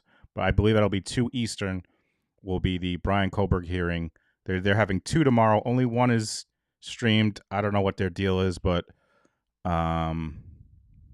so that's what we'll do in the afternoon tomorrow. But in the meantime, thank you all so much for being here. There are Murdaugh hearings Monday and Tuesday. What are they, Lisa? Which ones are Monday and Tuesday? Some of them, from what I understand, are not being streamed, but maybe some of them are. I know when they talk to the jurors, Dizzy says the closed hearing will involve testimony. Okay, thank you, Dizzy. There are 2 hearings on Monday? I'll have to look into that. Thanks for letting me know, Lisa.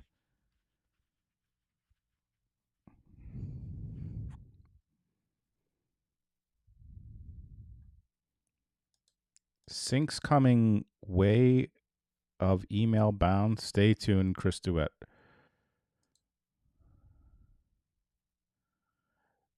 Missy is just on Kick, I believe, right, Missy? Not also YouTube. Unless I'm wrong.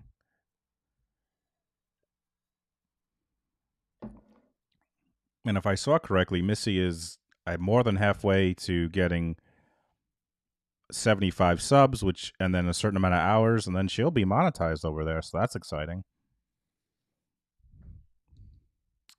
All right, folks, we got it. Oh, we should be back in a minute. Oh, this isn't on live. Jeez Louise, I always have a panic attack when it's not on live.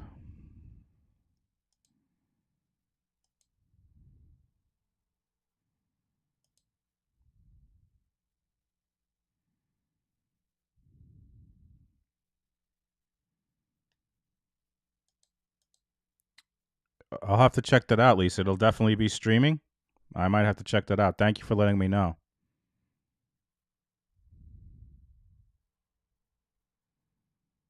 Of course, Miss Dina. Thank you for being here, and thank you for your support. You're so supportive. I appreciate it. Thank you, Miss Dina. Thank you all the mods for crushing it as always. Oh, so if that's streaming, I'm probably going to check that out. If that is streaming, I'll look into that, see when it is. Thank you, Lisa.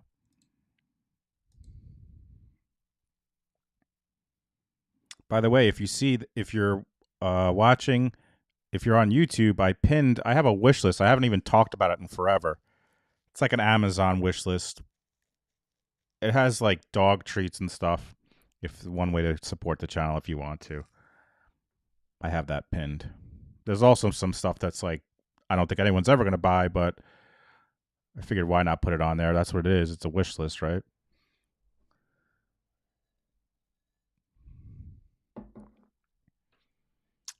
All right, it should be back any second now, folks. Thanks for being here.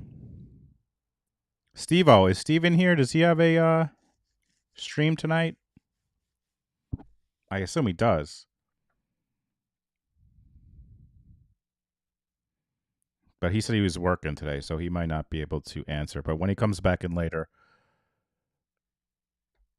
Also, this stream will end at 1 like normal, and we'll be back at 2, because they always take lunch at 1, and then there's a second one at 2. It's in the bins.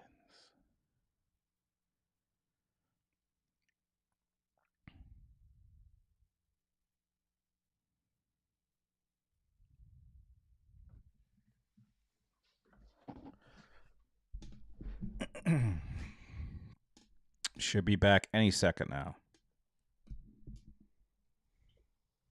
Over 150 likes already. Thank you all so much.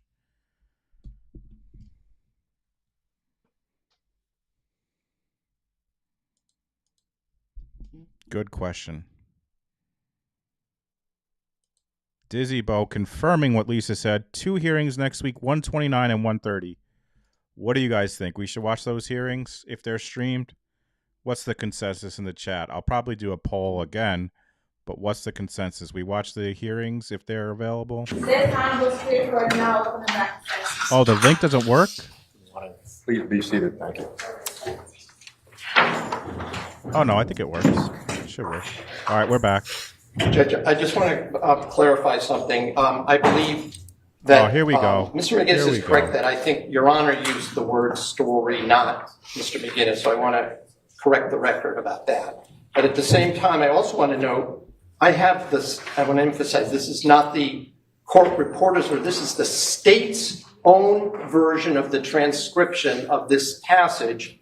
And I want the court to be aware as to why it is a mischaracterization of what was said. This is the state's version saying, that day, they're talking about that night, I slept with her, meaning her daughter, because on Thursday to Friday it was raining and there was thunderstorms.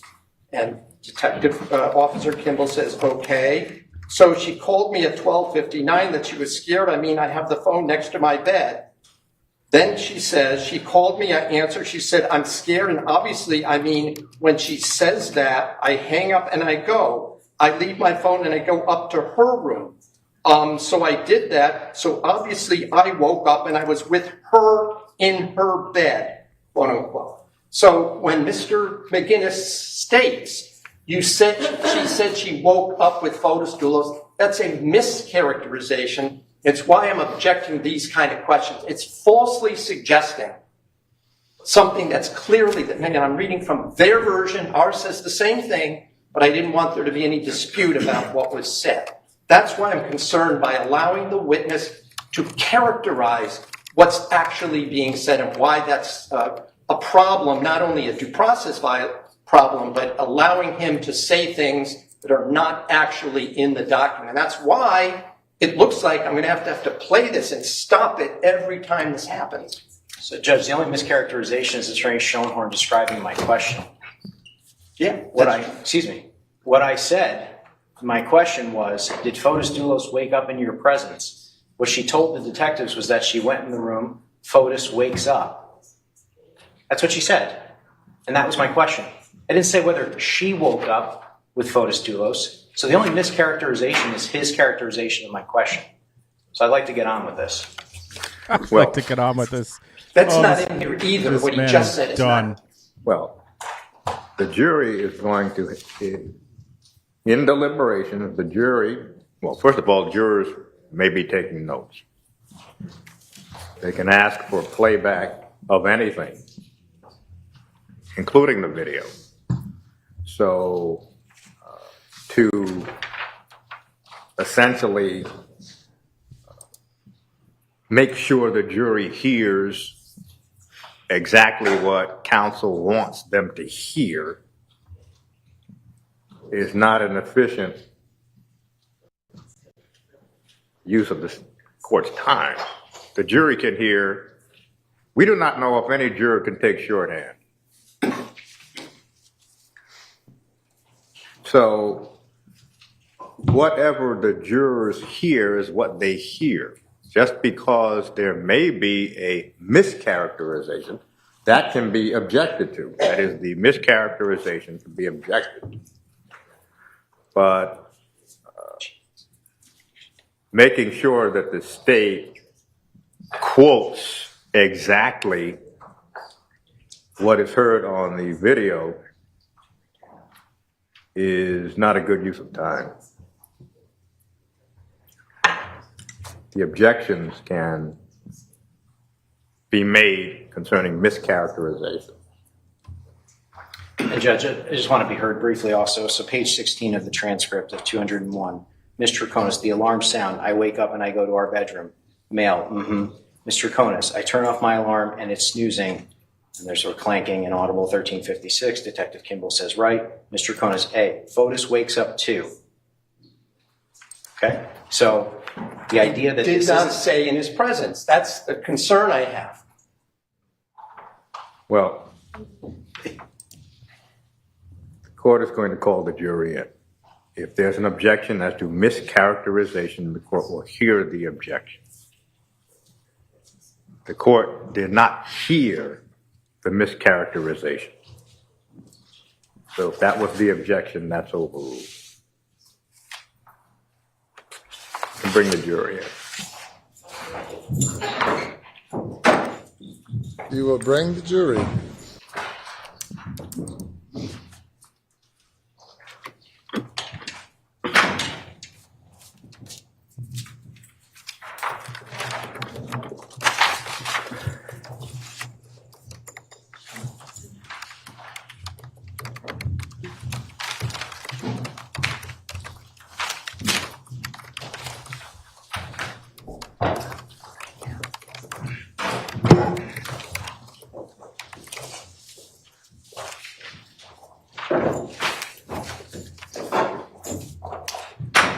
Would counsel stipulate, please? Yes, Judge. Yes. Thank you.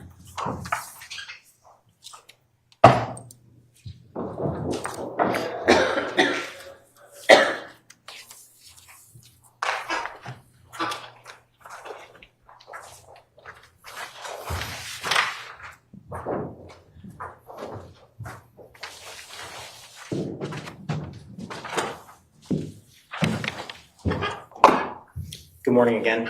Good morning. Again. Detective Kimbell, where we left off, I was asking you about this statement. You indicated that you had interviewed the defendant on 3 separate occasions. Is that correct? That's correct. Did the defendant always maintain her account during those 3 separate interviews that she showered with Fotis Dulos on the morning of May 24th, 2019? She did not. Judge, we're going to pick it back up at 1446-53.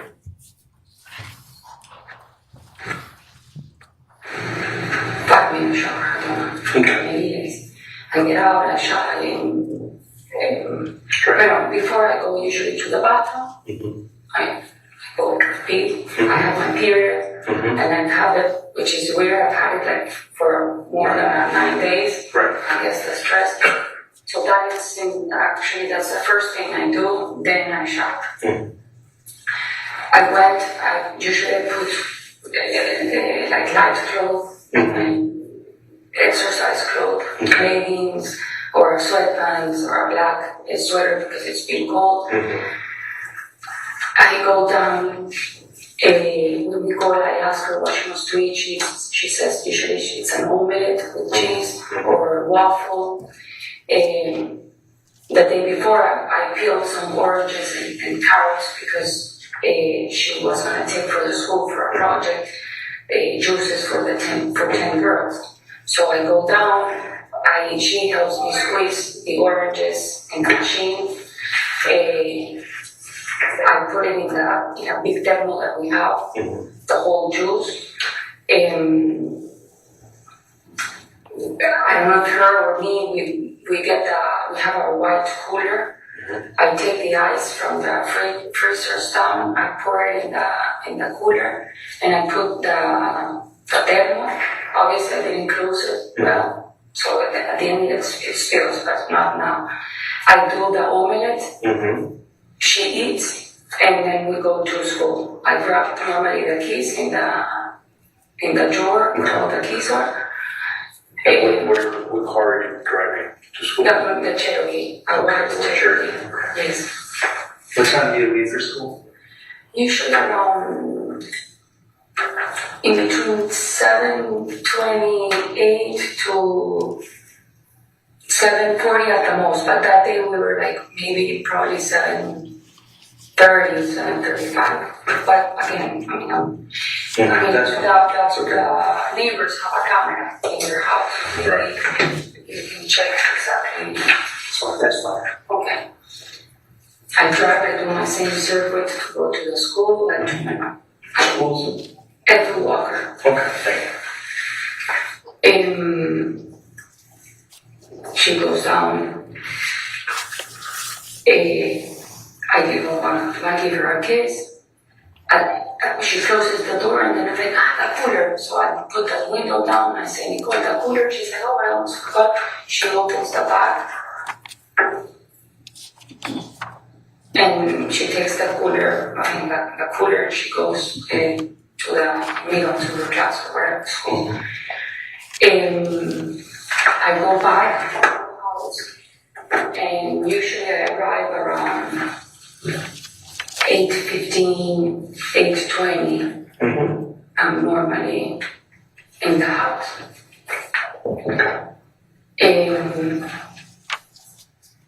I arrive, I put my purse in the kitchen, like I always do, in the table or in the chair. I go up to the office. I was going to do a coffee, I didn't. I don't remember if I did a coffee, I don't think so. Usually I do coffees every morning after dropping cold with, sometimes with vodka, sometimes without vodka. I go up, Kent, the lawyer is there. They're talking in the further, you've been in the house, no? Just explain. They're in the table down the office. They, Kent and who? And Fotis. Kent and Fotis. Just going to pause the video at 14:51:03. You indicated that you interviewed the defendant 3 separate times. Did the defendant always maintain her account that Fotis Dulos was in the office? She did not. Thank you, sir. We'll pick it back up. grab my computer, then I look for Pavloni's, how do you say, documents of the house that they're supposed to be a deal. I had to do some changes. I think Andy did that. Andy's another guy that works for this. I think the day before he was there. I don't know. Yes, but I don't know. I think he made some changes. And then I go down. I grab my phone, and there's a message from Aaron, which is Hutch's wife, saying I left my purse because they were that night they had dinner on Thursday. Aaron, Hutch, Stefan, and Beth, the group, and Fotis, Nicole, and I. In the house outside, we cooked and we did like a barbecue on the side, and put French fries and meat. I don't remember if I did a salad, a Greek salad, I don't know. So I text and I said I can take it. I can take the purse because I'm going to the supermarket, so it's on the way. Then I think she said Hatch is going, or he can go. And I said, where should I drop it? And I can go to like your house or to the warehouse. I don't know. That's all in my phone, my text, you guys can see. Okay. And so I took a picture, I sent it. It was in the high chairs in the corner where the breakfast table is. I grabbed the purse, I grab mine, I get in the car, and I go to the warehouse, which is... Did you forget? Yes. Okay. And what time is this? This probably was like around, if I chatted with her like around 9, it must have probably taken me like 10 minutes to get there out of 44, and then I turn where there's a concession car in the corner where the Capo restaurant. You turn and I go to the Avon self-storage that is owned by Hutch. I go in, I see the secretary, I said, I'm coming to leave Aaron's purse. Obviously I jumped and Hutch has a desk on the further right. So he stand up, he said hi. I give him the purse, and he said, thank you, we had a nice time, it was great, come. And that's about it. I get in the car, and I go to the supermarket. Stop and Shop. Okay. And that's the one that is where they have like a Bed Bath and Beyond, there's like a movies, there's a Home Goods. That's an Avon? I think that's in Simsbury? I don't know, but I don't know. I mean, the towns they changed. Pretty clear. Pero bueno, yes. I have the receipts. I mean, they're probably in my purse. Okay. I go in the supermarket, I grab the card, and I basically went to buy a parsley. So I got 2 parsleys. Because I was going to make something that Nicole likes, that's canelones with spinach. I had it like a previous week or maybe 3 days before she wanted that. So I have all the ingredients. I just mixed the parsley for the tomato paste. I found a robot that's walking, and I found it funny for Nicole. So I took a picture with the robot, I filmed the robot, and in the video, Marty. says, Nicole, She's talking about you Marty. ask what you want, or it takes, they're like a joke. You see our text, we're always joking, we see a field, a Volkswagen car, I take a picture, and I say, punch buggy. Uh-oh. That wasn't me. I'm gonna show. What's going on? Is this court? Please tell me this is not me. What's going on? This always gives me a heart With attack. the family, they laugh, and my sister then makes a comment, I go, but does it, because when I took a picture, there's a label, and she obviously zoomed the label, and it says that, because in the video I said, look, we go, and she takes you wherever you want to pick up the food, but it was like a joke, I really don't know what that robot does. If you see the chats, they start making fun. Oh wow, what incredible! How I look for the stupid robot. I send it also to Beto. I mean, it's like a joke all the time, making stupid jokes. That's my personality.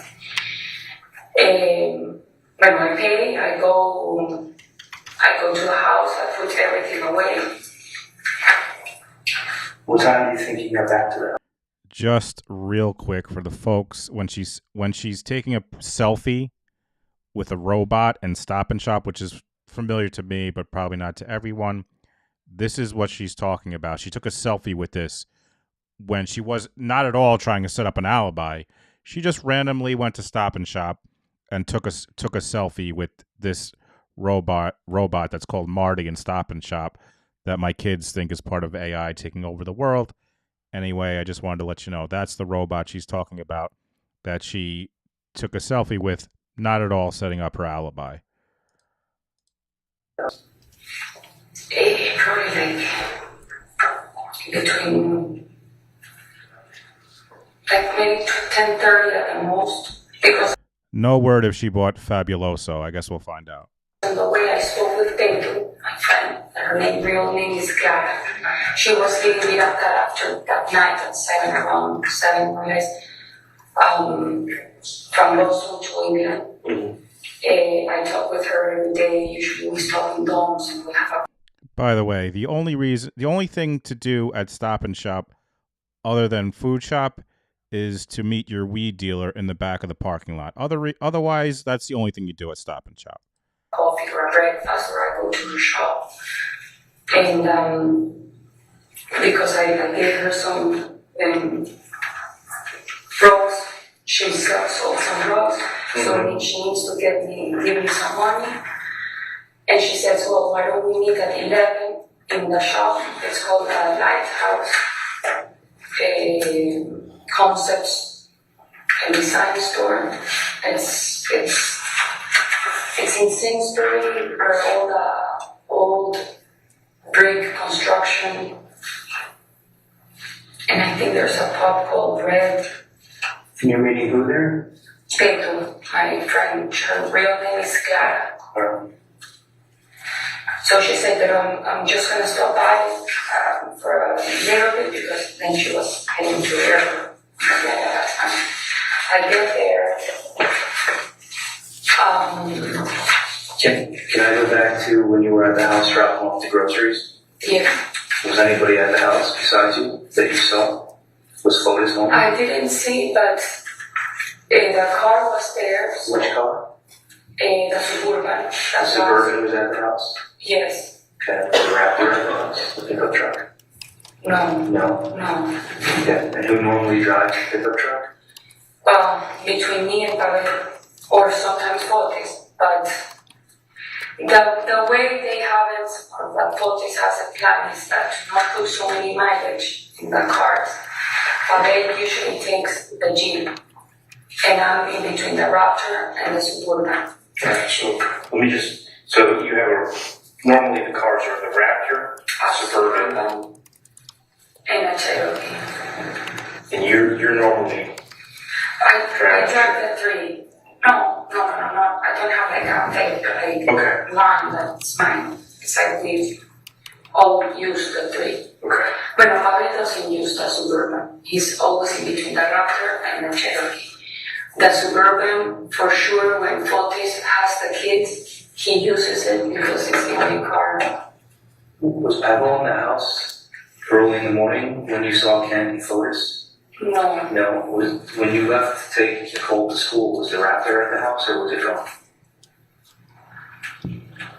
Well, in the Raptor, there's only 2 garages, one side and 2 on the other. So if the Raptor was there, it was on the other side. So you don't know if it was there? No, because I don't go into the two garage, I just go into one. Okay, but the Suburban was there. Yes, Okay, so when you took Nicole to school, the Suburban was there yes, at the house. yes. Okay. So the way it works for not taking mileage in the cars, usually the rate takes the charity, but when they have to carry, I don't know, construction things, or sometimes they order like the mirrors, the lamps, and they arrive in Fort Jefferson. The rate takes the pickup to drop the things. And I grab whatever, like really, there's no like.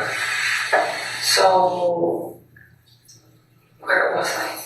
You were in concept, you were at 11 o'clock going to be there. When, yes, around 11:10. I meet there. She said, "Oh, I'm late, I can give you cash, I can go to the ATM." I said, "No, I'd rather have a check because it's from the company." So I said, "Okay, don't worry." She said, "Can you send me the invoice?" And I said, "Well, let me." So I opened my computer. I typed the rocks that I have to do like an invoice.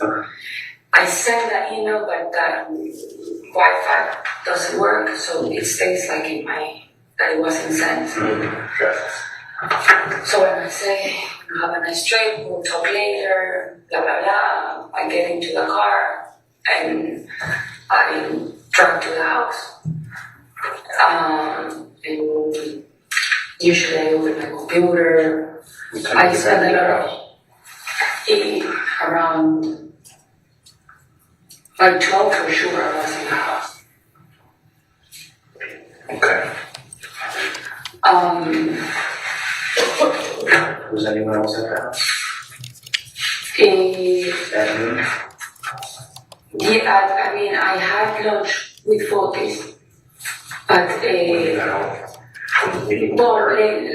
not immediately. Usually I go up to the house room, that's the place where I spend the most time of my day, when I'm in the house. So just to be clear, Michelle, when you got back to the house, as late as noon? It's what? So just as late as noon? Noon or earlier? Or noon around noon? Was folks there when you came back home or no?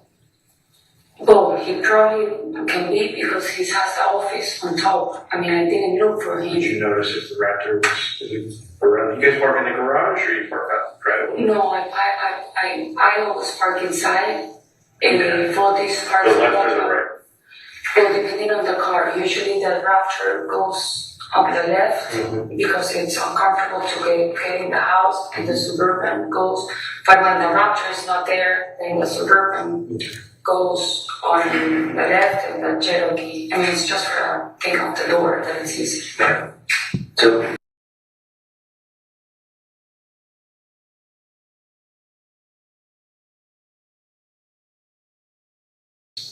Or the upstairs? The office? The office. No, I'm upstairs. And you can go through there's some stairs in the mud room. Okay. Or you can come from outside the house. Okay. So you're up in Nicole's room and you hear Fotis call on you. I know what I didn't tell you. At some point in the morning, I pick up the garbage outside. The two red garbage cans because it was Friday. That I forgot. Shoot. But they updated the driveway and you brought it down.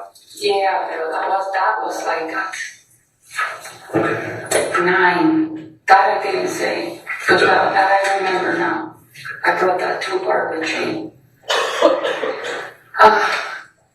So we ate pastel de papa. It was like a food, very typical Argentinian. It's like you call it shepherd pie, something like that. Something similar.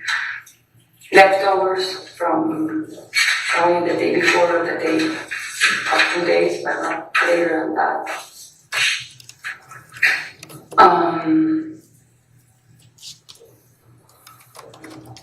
And then usually we eat, I wash the dishes, I put it, Fotis goes back to wherever he does.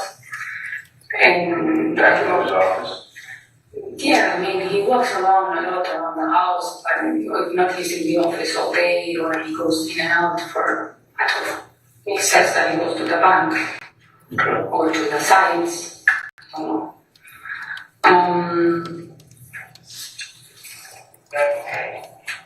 So when I finished eating, probably went back again. I'm always in the computer. Where does the computer use? Up in the cold room, or? It's a laptop. I carry with me up and down wherever I am. You're on the second? Yes. Are there 2 floors? Yes. But no, and there's a third and there's a basement. Right, so there's a third, the dormers, looking at the roof? Yes, Okay. yes. That's where it has theater and Constantine room, and like a guest room with a bathroom. Then we have like a little storage closet where we keep a lot of our sports, like our bags for snow skiing, wetsuits, and life jackets, my riding boots. And then there's like 2 other storage, and then there's like an elevator. And you won't go like to that room.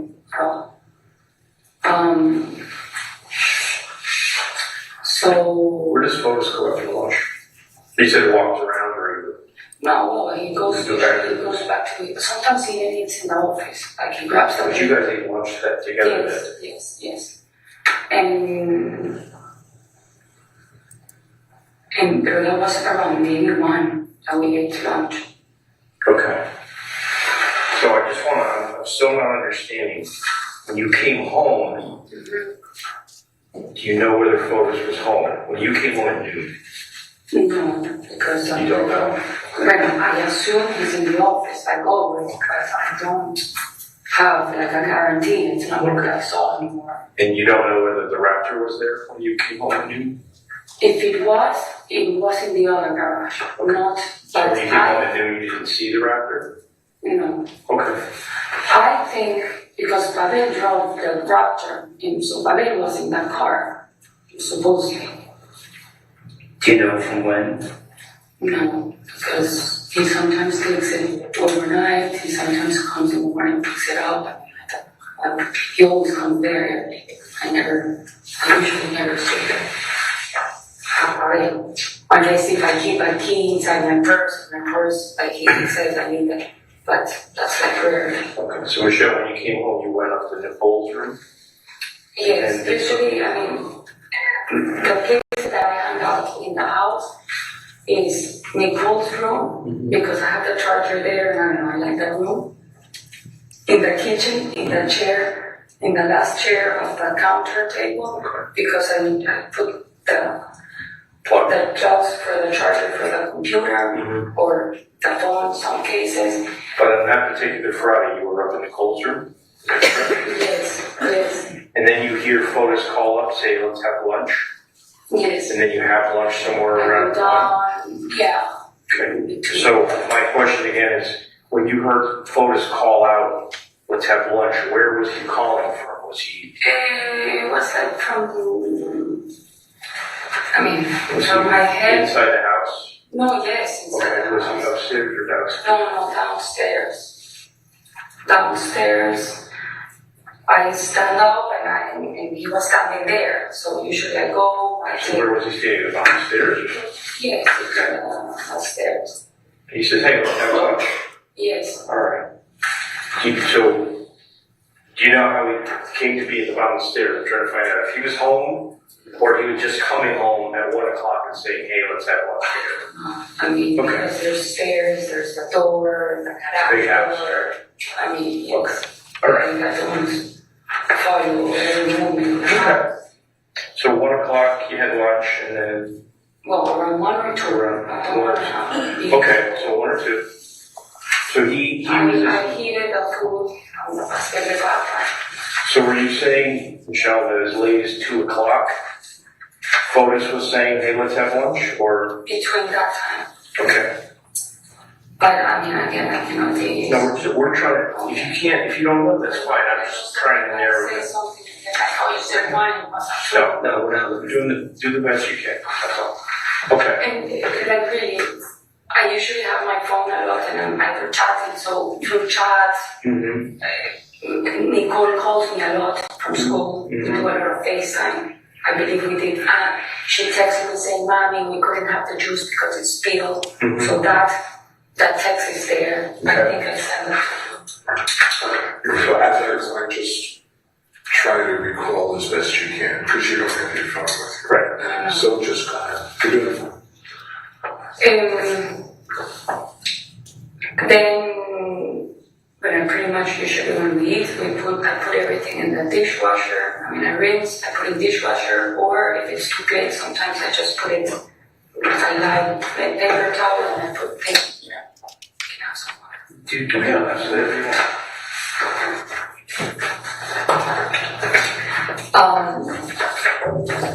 Then,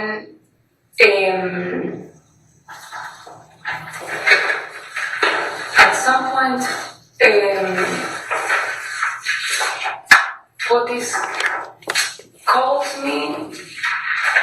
You were on the phone or calls? Yes, no, we use a lot of phone. The house is big. He calls me and he says we have to go to 80 Mountain to clean the house because tomorrow Rania is coming with some clients. We have a meeting, I think the meeting was at 9 or 10 that we met on Saturday morning. But because of the situation, we didn't go to show the house, so Fotis gave Rania, but this is Saturday, I'm kind of, Okay. but anyway. So 80 Mountain is Avon Spring in Avon. That's a property owned by the Ford Group. That he rebuilt, it's an old house that was like 100 years, and he rebuilt it. Beautiful house. You've seen it. Yes, that's This is a big property too, right? Yes. 2 acres or so. Yeah, but it's separated with 2 lots. Right, it's 80, 84, 88. And 84, 88. It's just 3 properties. yes, it was the same lot, but he subdivided it. Okay. I don't know that word. Sure. Pavlonis that we met on Thursday with the husband, they bought 88, and that's what we've been looking at the drawings lately. I have to bring all the cleaning material to clean the house because the house was a mess. At 80. Yeah, but I mean, Fotis called you, so we have to go to 80 Mountain Spring to clean. Is that what you're saying? yes. Okay. What kind of cleaning materials did you bring? Well, I brought vacuum that doesn't work there because it doesn't have the central. Okay. I brought the thing to clean like this, Swift. It's a yellow thing with a stick. Paper towels. One of those Clorox spray. I don't know Clorox, so I buy usually Clorox, Swift, whatever I find in the house. Garbage bags. So I kind of started cleaning the kitchen, but it's like, okay, this is impossible. What time did you go? And then what vehicle did you travel in? And who was with you? I travel alone in the Cherokee. Another thing that I didn't tell you. Somewhere around noon, I speak with another store called Hitchrock, I don't know. It's in Canton, in the shops of Canton, that they have a Ben & Jerry, Barnes & Noble. It's in a corner, so it's a furniture store. Okay. I was there earlier in the week, and I left. On the phone? You call it furniture? Yes, because I left them some furniture and some rocks, and I haven't heard from them. And when I spoke with the lady says, I haven't seen the rocks. I don't know where they are. Where did you leave them? I said, I left them with the manager and my girlfriend, which I had at least a 15 minutes conversation when I left the rocks earlier in the week about Argentinian food, how to do chimichurri. So she's like, oh, I cannot see the rocks. I'm like, no, but I left them there, and they told me that they weren't going to put it in the storage and wait for Richard, the owner, to see the rocks. She's like, oh, I'm the wife. I haven't seen the rocks, but let me find them and I'll give you a call. That I don't remember if that was Thursday or Friday. Let's go. Okay, no, because yeah, that becomes important. Okay. Yes. For later. But let's just stay when you're at 80. Okay. So why don't you just finish telling me? If we could go back to how you got there, what car you took, I took the Cherokee. at what time? That's probably around between 2:15, let's say, or 2:30 and 3. Okay. I go back to the house. Does anyone else travel there at the same time that you're with, or no? So he took the Suburban. So this was just Suburban? Yes. Did you drive with each other, or did you go separately? No, we were separating. Okay, did he leave around the same time as you? Yeah, Okay. probably. I'm confused. Where is taking photos taking the Suburban to? Is he also going to 80 Mountain? Or is he going somewhere else? Yes. So both of you go to 80 Mountain? Yes. Separate vehicles at about the same time? Yes, but he arrives there earlier, first than me. You're arriving around 2:15? Between 2:15 and 2:30, and photos is already there? 2:30 and, yes. And, I take all the things out, I put them in the kitchen. I think both these are, I figure out that the vacuum doesn't work because it's central and I didn't know. So I go back to the house with a vacuum that was in the second floor, sorry. And I get the broom and the shovel for the broom. But the broom is like this, ridiculous. I got the hammer and clean. Can I ask a question? Is Pavel there? No. No? No. So he and the Raptor are not there? No. Okay. What is photos doing when he's at 80 Mountain? What is doing? You're cleaning. Inside the house? I'm clean nothing because I'm not, it's like this huge house, I'm not gonna be able to clean it like with a broom like this. Right, so you're cleaning inside the house. What is photos doing? He went in and he was okay, we'll clean. And I'm like, oh, but I have to pick up Nicole at 3:30. I forgot that and then I'm like, no, wait, I don't have to pick her up at 3:30 because she had a show at the night. But usually I'm so used to picking her up at 3:30 that I said, no, I have to go pick up the daughter. Alright. Let me just tell you an item, a fact that we know is that Fotis' phone was on the property of 80 Mountain Spring Road between 1:37 and 3:38. Okay, man. Okay. Because he called me saying, What was he sometimes saying what? to clean 80 Mountain. To bring, meaning he was already there? No. He called me and he was.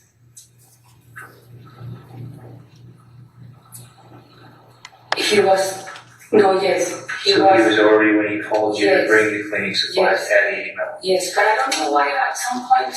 Okay, I just want to go back and please don't. The way you explained it previously was that he called you from. By the way, just as a quick note, to memorize this much of a script takes a while. You're not just memorizing this overnight. Inside the house you were at, but now you're saying he was actually. Well, that's that part I don't know. Okay. Like he called me saying bring cleaning stuff. So he wanted you to bring cleaning stuff and to clean the house. So now your understanding was he was already at 80 Mountain when he called you? Yes, he probably was. At least it would take me a long time. Or he was in the house. That's what I don't know. So you can't confirm one way or the other where Fotis was, just that he called you to bring cleaning supplies? Yes. Okay. Maybe I am misunderstanding you, Michelle, but I believe you said that Forrest called you and you drove in the Cherokee and he drove in the Suburban and you drove together to 80 Mountain. Is that what happened or was he already there? No, he was with the Suburban. Oh, He he drove was already separate. there. Yes. Okay. So when you drove the Cherokee to 80 Mountain, and he was already at 80 Mountain, is that correct? Yes. Okay. Do you know when he got there? No. Okay. We do. I'm just asking if you do. Okay. I mean, I'm giving you hours. I know, and I'm not trying to trick you. I'm trying to understand you. That's all. Yeah, we're not trying to trick you up. Again, I don't know exactly. I'm not like with the phone looking. That's fine. That's fine. But I thought you guys were traveling together. It turns out he calls you, get the supplies, come to eat, and we have to clean. You drive to Cherokee, and he is already there in the Suburban. Yes. So when you arrive at 80 Mountain, where is he? Where is the Suburban? What's going on when you first arrive? Usually we go in the back where the. But on that day, what? Not right. So just listen. On that Friday, when you arrived on the 80 Mountain driving the Cherokee, Yes. what was going on when you first arrived? Did you see the Suburban? Yes. Where was it? In the back where the garage is, in the space.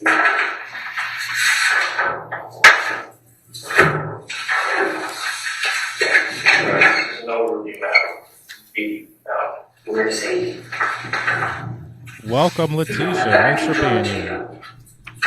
Okay. Do you recognize this? This is the north-south. I'm not sure what street this is. He doesn't have these trees. No, this is not the property. No.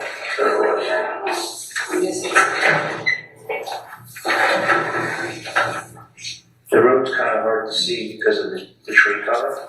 Yeah, So I might be a little confused. this. Just pausing the video at 15:22:01. Detective Kimbell, you're showing the defendant something here, is that correct?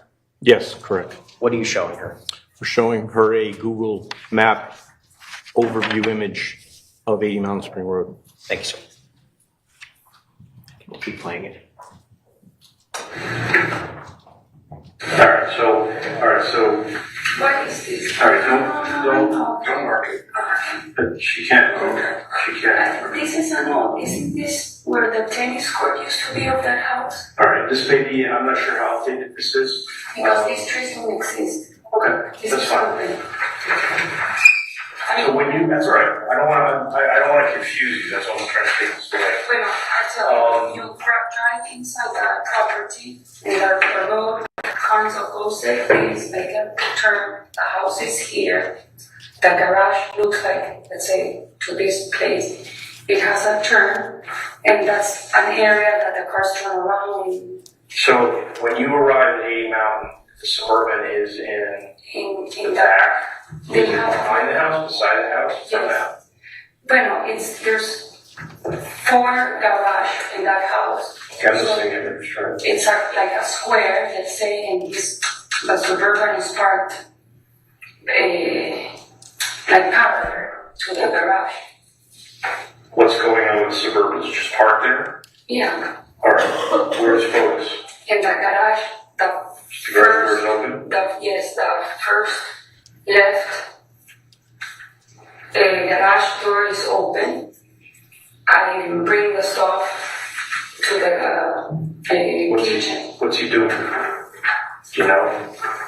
Who focus? Focus when you get there. Nothing. He was like kind of like walking from the kitchen to the garage. Do you remember what he was wearing? Jeans. He always wears the same jeans. I think he only has 2 pairs of jeans. And he just recently bought a black pair of jeans, which is weird to see him in black jeans. But So he was in the black jeans? No. Blue jeans. You guys are the same. All right. So what about his shirt? He had a light shirt. I believe it was light blue. At some point he has a sweater. Okay. But I don't know if he took it, that part I don't know if he took it off and hide it. All right. I'm just trying to find out. All right. So he's there. You don't got there, you get there between 2:15 and 2:30, and Photos is there. Well, it can be a little bit till 4:30. Okay, all right, about. Let's say to 3, and I say I have to pick up and go. Okay, so you have to leave at 3 to pick up the phone? Yes, but then I forget, and in my head I'm like, oh no, wait, I don't have to pick her up because she's staying for this Chicago show. I go back to the house with a vacuum and I bring the broom. To Jefferson? Yes, and I take the Suburban because the way I park, I don't know. I take the Suburban first, and I go to Fort Jefferson. This is at 3? Yes, Around 3? Yes.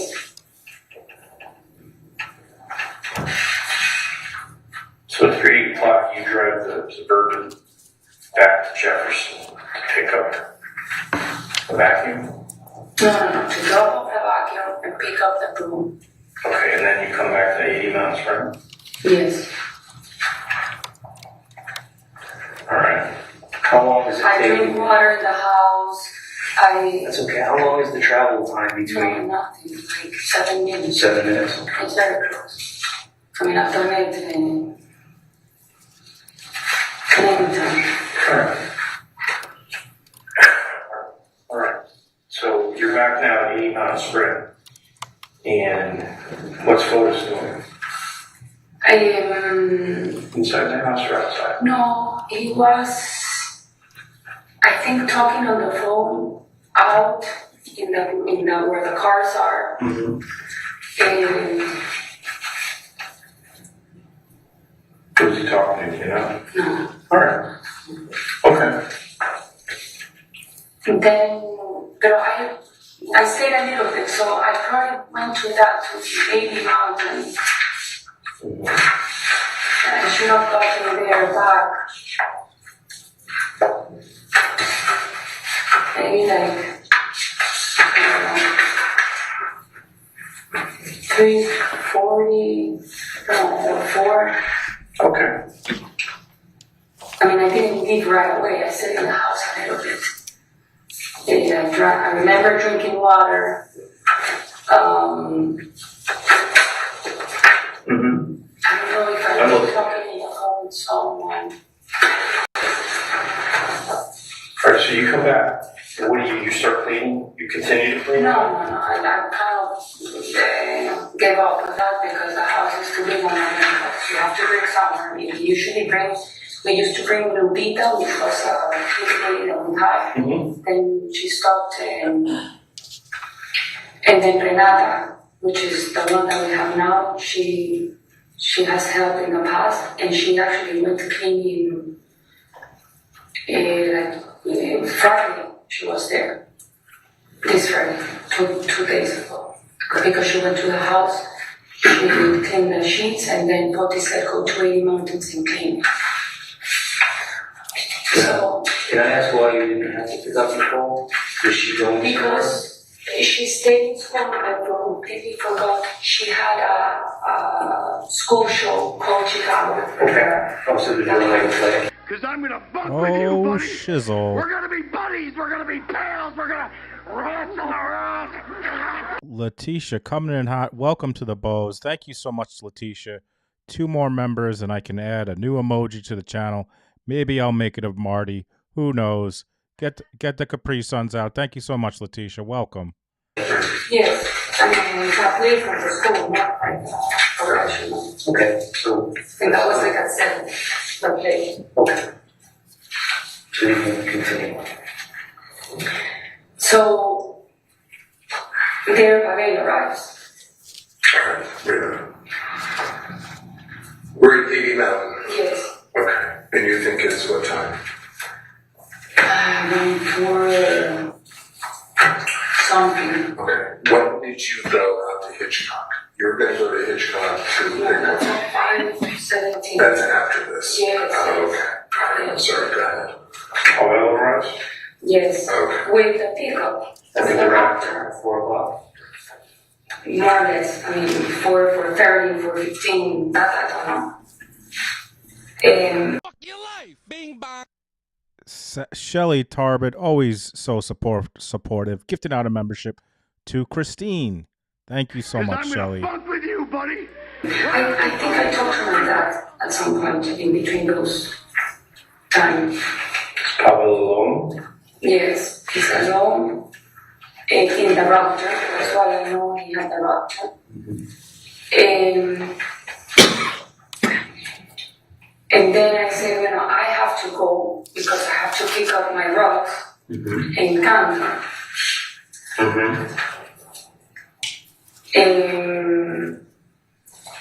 So I'm driving, now it's like 5:17, I don't know.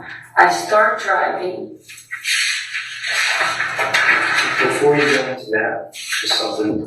When Pablo arrived, did you see him? Yes. What kind of clothes was he wearing? Do you recall? No, again, I don't know. You guys were always jeans. You're not kidding, right? What about you? What did you wear that day? In the morning, for sure, because that's my routine. It's exercise clothes. Usually I have a black Adidas sweatpants with 2 gold lines. And you changed? And usually I change after leaving Nicole. I don't have a routine. Sometimes I go jogging. So after Nicole, when you're already on the road for the remainder of the day, what are you wearing? I was with a black shirt, my camouflage pants. Okay. Anything else? And I don't know if I had a sweater or the jacket. Okay. I'm sorry to rub you back, but continue where you were about to go. Okay. So I get in the car and I talk again to this woman, Barbara, the owner of the store. Yes. I'm not sure the name is HR. You have to Google it. But the name is in my phone. Hot Spice Jess gifted a membership to Eileen Martinez. Thank you so much, Hot Spice. Always being so spicy and supportive. Thank you so much. For folks who don't have, make sure you have gifts on. I'm going to share the link. Maybe you'll get the next one. Thank you so much, Jess. That's fine. This is around what time? Around 5:17. Because I remember I wrote the calls, and that's what we found out it was. And the lady says, because we're running down slow on people, usually we close at 6, but we might close at 5:30. So I'm like, okay, I'm not gonna make it. I'm still, it takes me to get to Canton at least 20 minutes, and why I'm gonna drive there. And she said, don't worry, we're gonna be open tomorrow. I started at 11. And I'm like, okay, if I don't make it, then I go tomorrow. Okay. I turn around at the end of the airfield, and I go to the house. The photos are in the house, in the outside, in the garage. Which house? For Jefferson. On Jefferson Street? Yes. During the course of the day, does Fotis wear a hat, or is he just without a hat? Like a ball cap or anything? No. No, not at all. Does he wear a ball cap? No, he does, but on that day, no? Okay. Well, no, he wear it later, but not. Okay, but up until that point, no. But later on in the day, he does wear a hat. Okay, I don't want to get you ahead. I'm just. How about the photos are in the garage? Not in the garage, outside, where we usually, like in that piece of grass of the garage, outside the garage. What time do you think you get back to? No, nothing, like at 5:20. And this is Jefferson? Yes. Okay, so they're on the grass outside your house? Wait, have you been in the house, huh? No. I've seen pictures of it. I don't know. It's a garage, it's all paved, and there's a piece of grass and paved, because it has grass. Okay. So, we were there. And I parked the car inside, the Cherokee. All right, so me just stop you. When you drive Cherokee and Pavel, Pavel. Pavel and the photos are there, so that means the Raptor and the Suburban are there? Yes. Okay. So all the cars are there when you arrive. And they're on the grass, this is south side. The outside of the What are garage. they doing? I don't know, I'm talking, I don't know. Okay, so they're just standing there talking? Yeah, I know, and Pavel was turning on his moto. He left his motorcycle. Okay. Well, it's funny because that motor used to be mine, and I sold it to him. I don't know. You want that? I'm just kidding. No. All right. Okay, that's very And good. then I went inside the house. Mm-hmm.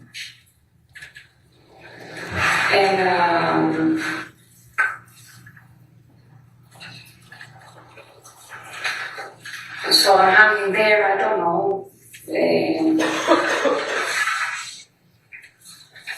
And then he says, The top two posts. Photos at some point, I mean, obviously he went inside the house or whatever. He says, let's go to Starbucks. But this was What time did you do that? I don't know. It was 6:37. Did Focus change his clothes or shower at all during that time?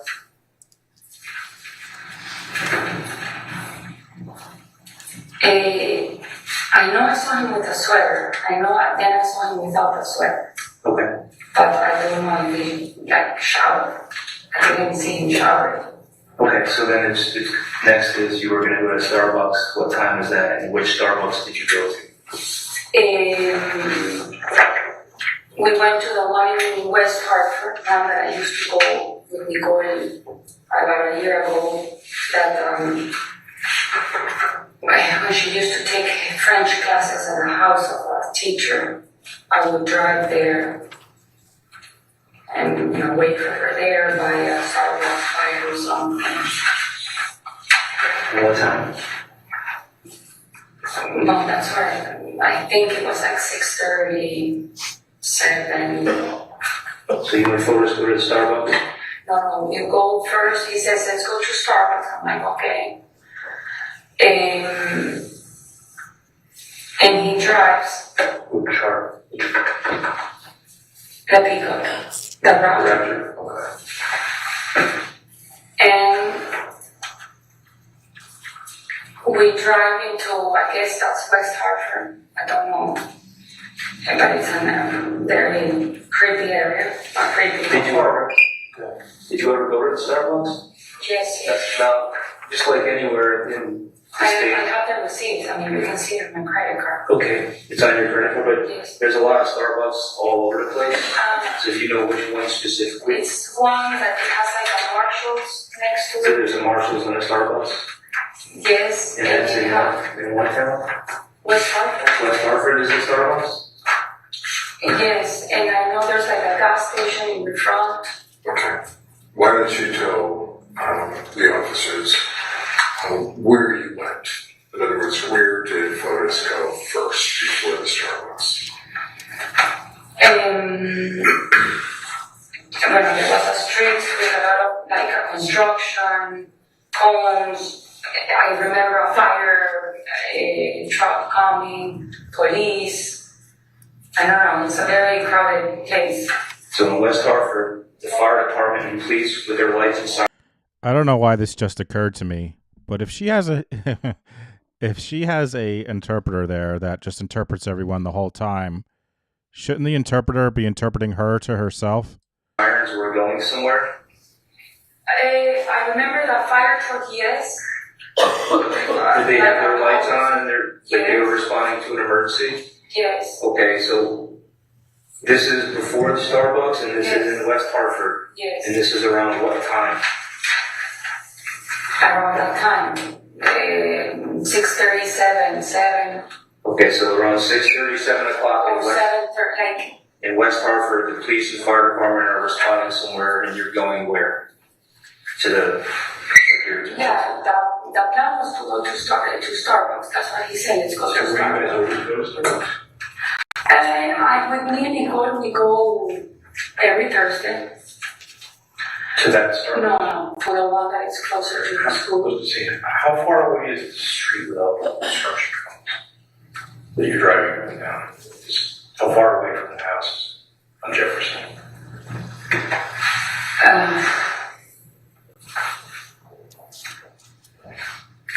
It's close. No, yeah, it's close, but like, I don't know, 11 minutes. It's a creepy area, right? Bueno, it's an area of a lot of,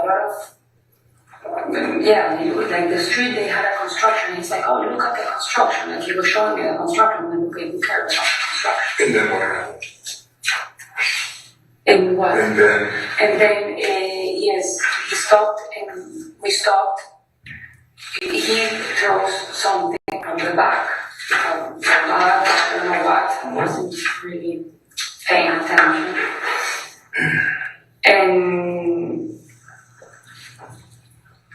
And then, I mean, somehow we go around, so we turn around. I'm like, why are we here? Like, it doesn't make sense. So it struck you strange that he was driving in that area? Yeah, I've never driven in that area at all. So you've never been over there? No. Okay. I mean, I've thrown garbage bags in other opportunities, but I've never been in that area. What, you only threw one garbage bag? He threw one garbage, and I think he had to move the car because the police or something was there. He threw the garbage bag into what? No, in a dumpster, I don't know what. How long did this whole was it fast? No, yeah, because then we went to Starbucks and. So him throwing the garbage in dumpsters or in trash or something? Or both? No, it was I think it was a. Dumpster, big metal box, trash receptacles, just like a little green can. How long did this go on for? I don't know, a little bit. How long? Like how long it took him? Yeah, did it take a short time or did it take a long time? No, I don't know, a minute, 2 minutes, I don't know how long it takes. I'm just going to stop you here. I'm going to tell you your turn. Over 30 stops over a 4+ mile radius on length of a certain street in the north end.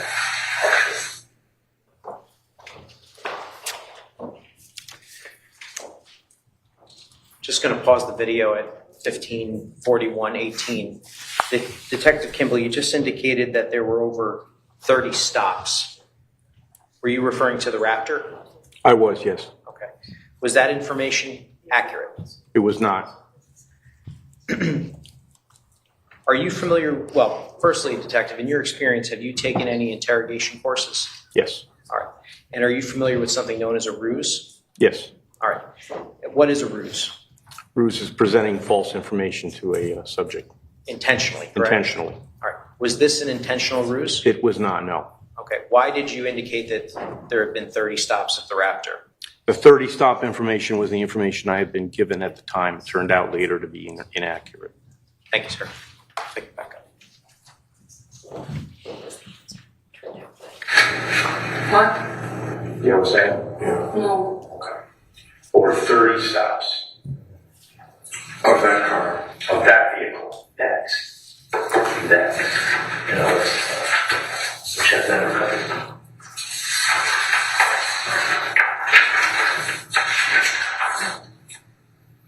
Okay. This is just some of what's going on. So, you know, just I want, yeah, right. Is that who is? Who is that? Is that who? Is that? Pausing the video at 15:41:58. Detective Kimbell, can you just indicate to the jury what you're showing the defendant at this point? I am showing the defendant full-size screenshots from the C4 surveillance of the Raptor and a photo stool that's outside the Raptor. Thank you, sir. Is that the Raptor that you were? I don't mean to have it here, but you're actually leaning out at one point of the car. No, I told him. I had a chewing gum. I took it, I spit it, Okay. and my hand got sticky, and I went like this, and like this to clean it. Can we go back to the first dumpster where the construction site was? Was there any businesses or buildings that stand out in your mind that were near that dumpster? I was on the phone talking to Beck and my friend. But it was somewhere between your house and the Starbucks. Was the first dumpster where he threw a bag out? No, it was in this place. What was on the way? That's what he's asking. In the way. Yeah. Yes. So before you stopped for coffee, he was already stopping in West Harvard and throwing things out the dumpsters. Yes, and then we went to Starbucks after. Then you went to Starbucks, okay. And then, Okay, so did it seem strange to you? It's on 30 stops. But we didn't stop 30 times. I mean, that's counting red lights or turns. That sounds strange. Were there how much garbage? What was in the back of the I don't know. I wasn't looking. I was on the phone. I was probably talking to Petu, my friend Petu, because she's about to take the plane. And she actually said, well, I'm getting on the plane, so bye. Did you ask for this? What I'm like, can we go? I'm like, yes, I want to go. All right, let's go to Starbucks. He said, yes, wait. It just seemed, it doesn't seem, knowing what I know about Fotis, doesn't seem like an area that I would expect him to be driving around. No, I've never driven there. Okay. So you agree with that? I don't even know. You thought it was strange that he was in that area? Yes, but because we've done it another times to throw garbage. Right, but in an area you called creepy, I mean, is that where? Well, because I've never been in that area. Like my furthest I went. So there have been other times where you've been with Fotis where he stopped at multiple garbage receptacles and thrown trash in them? Yeah, but a long time ago. Not like in that area. Okay. And then we go back to, and that's when we stop in Starbucks after drawing the bath. Mm-hmm. We go to Starbucks. I ask for I go to the bathroom because I got my period. And I ask for a Java chip. I ask for a croissant, a chocolate croissant. Java chip frappuccino. That's my favorites. Java chip, no whip, no drizzle. They say we don't have it because usually we have in the morning. Right. So they didn't have. And so I get a sandwich, a ham and cheese or turkey and cheese sandwich. while you're getting the sandwich, is all the garbage already thrown out? Yes. Can I go back to when Pavel arrives at the house with the Raptor? Did you notice anything inside the vehicle? Did you notice anything inside the Yeah, Raptor? because I didn't go in the Was the Raptor flatbed, was the back bed covered with anything that you noticed? No, but I didn't see anything. I wasn't paying attention. How long was Pavel and Fotis together at 80 Mountain after Pavel arrived from the Raptor? How long do you think they were together? Do you know? No, I don't know. This is very important. No, but it cannot be.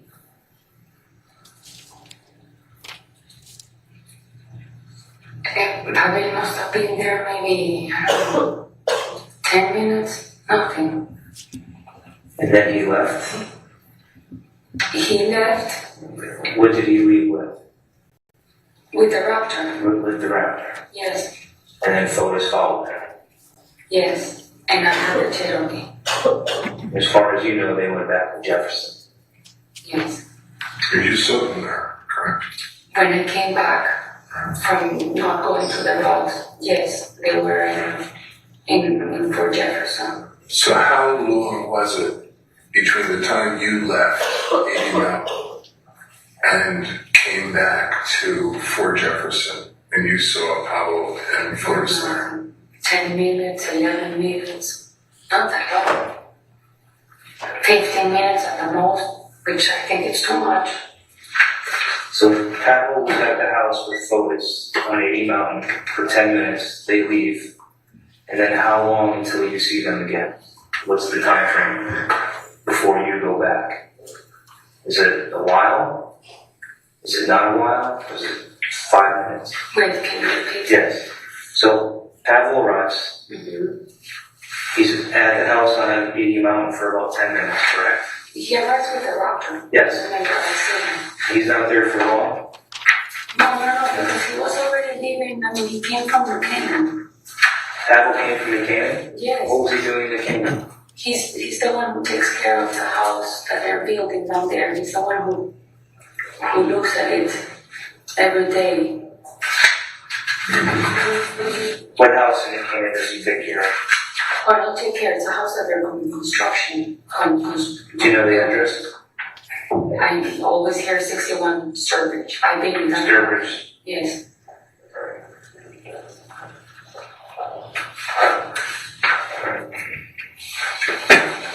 I do. Question.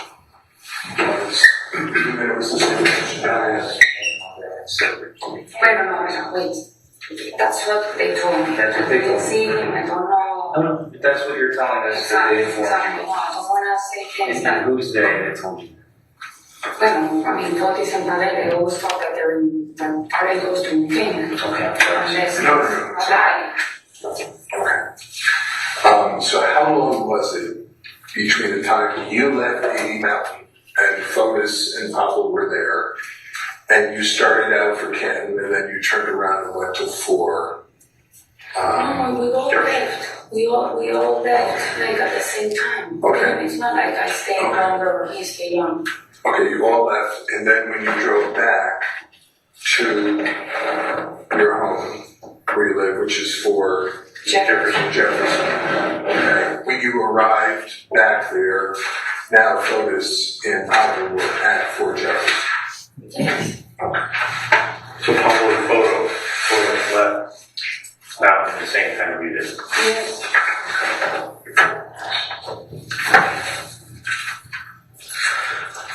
We're just confirming a couple things. When you went to the school to drop your daughter off, where did you drop her off? At the school. Where? Yeah, like is there a main driveway? Yeah, it's a circle. There's like the main building, and I always leave her in the same corner. Corner of the building? It's like a roundabout. This is the main building, the middle school, and the theater. It's So called. like an L? It's a curve. Okay, it's an arc. Okay. It's an arch, and I leave her there. She walks. I see her when she gets in. That she puts her ID, and then she goes in. Okay. Did you get out of the car, or did you just let her out of the car? No. Okay, so you were driving the Cherokee, Yes. and what was Nicole wearing? She had a backpack. Yes, it's the backpack and the cooler with the juice that she puts. Is that like a small little, like a thermal lunch pack? Is it a big cooler, or she holds, or is it one with a shoulder strap? The shoulder strap. So Nicole had backpack and the cooler, which is my cooler from Miami that I used to have when I had the boat and I would take it to the beach. It's a white cooler. It's in the house. It's not hard. It's soft. It's like a bag. it's like mine. And when you went to Starbucks, you guys go to the drive-through, or No. We park. you go park and go We inside? go inside. And this is the Starbucks in West Hartford? Yes. Well, I guess I don't know exactly. Are you sure? Whether it's, Well, I know which one it is for sure because it's the one that I used to go when we go. and that's near Marshall's? There's a Marshalls, there's like a light, there's in the other side of the street. It has a big parking lot. There's a gas station in front, and there's like a fire department nearby. Like right nearby, or just think it's Like right next to it? actually in front of it. Okay. That I remember only seeing when I passed there. Because the teacher that Nicole used to take French lives a little bit further. There's a stop, the fire building, that's my reference, and then there's a stop light. I turn and then I turn right, and it's one of those houses that the teacher lives in. So this has nothing to do with.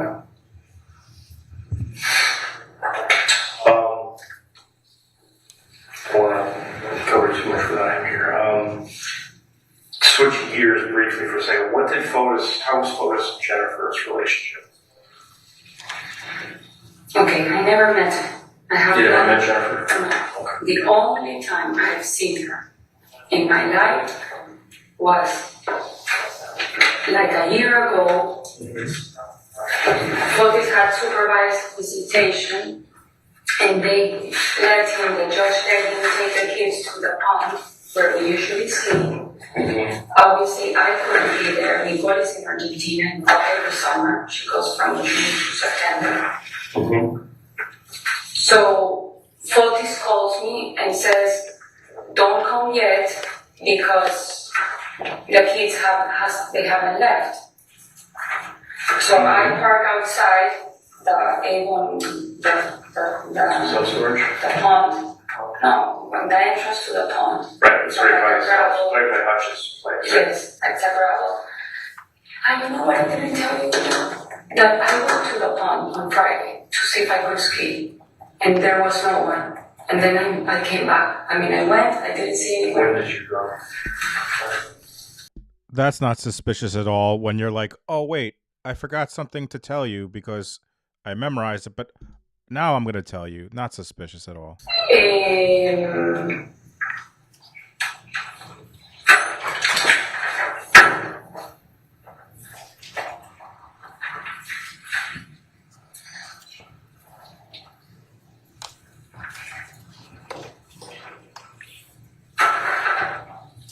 Okay, I think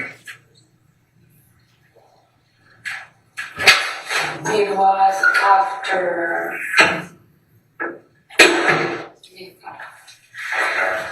We wrote it down. Want to show you a picture? On my phone.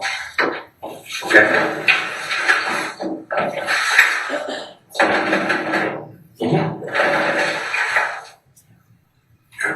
Okay. Is that you, Michelle? Is that Fotis?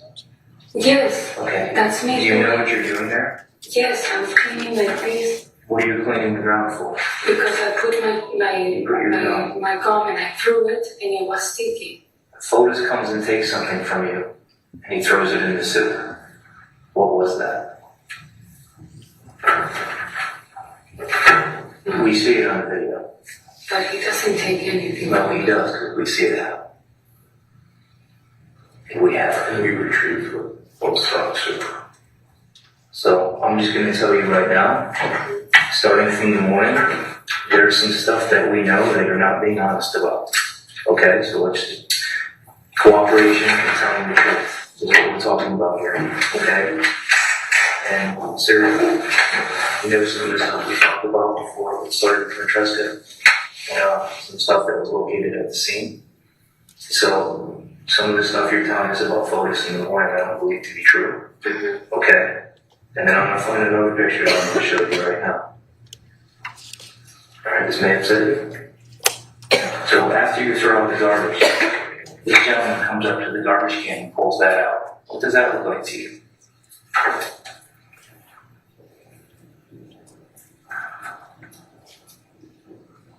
A bag? What's the red stuff?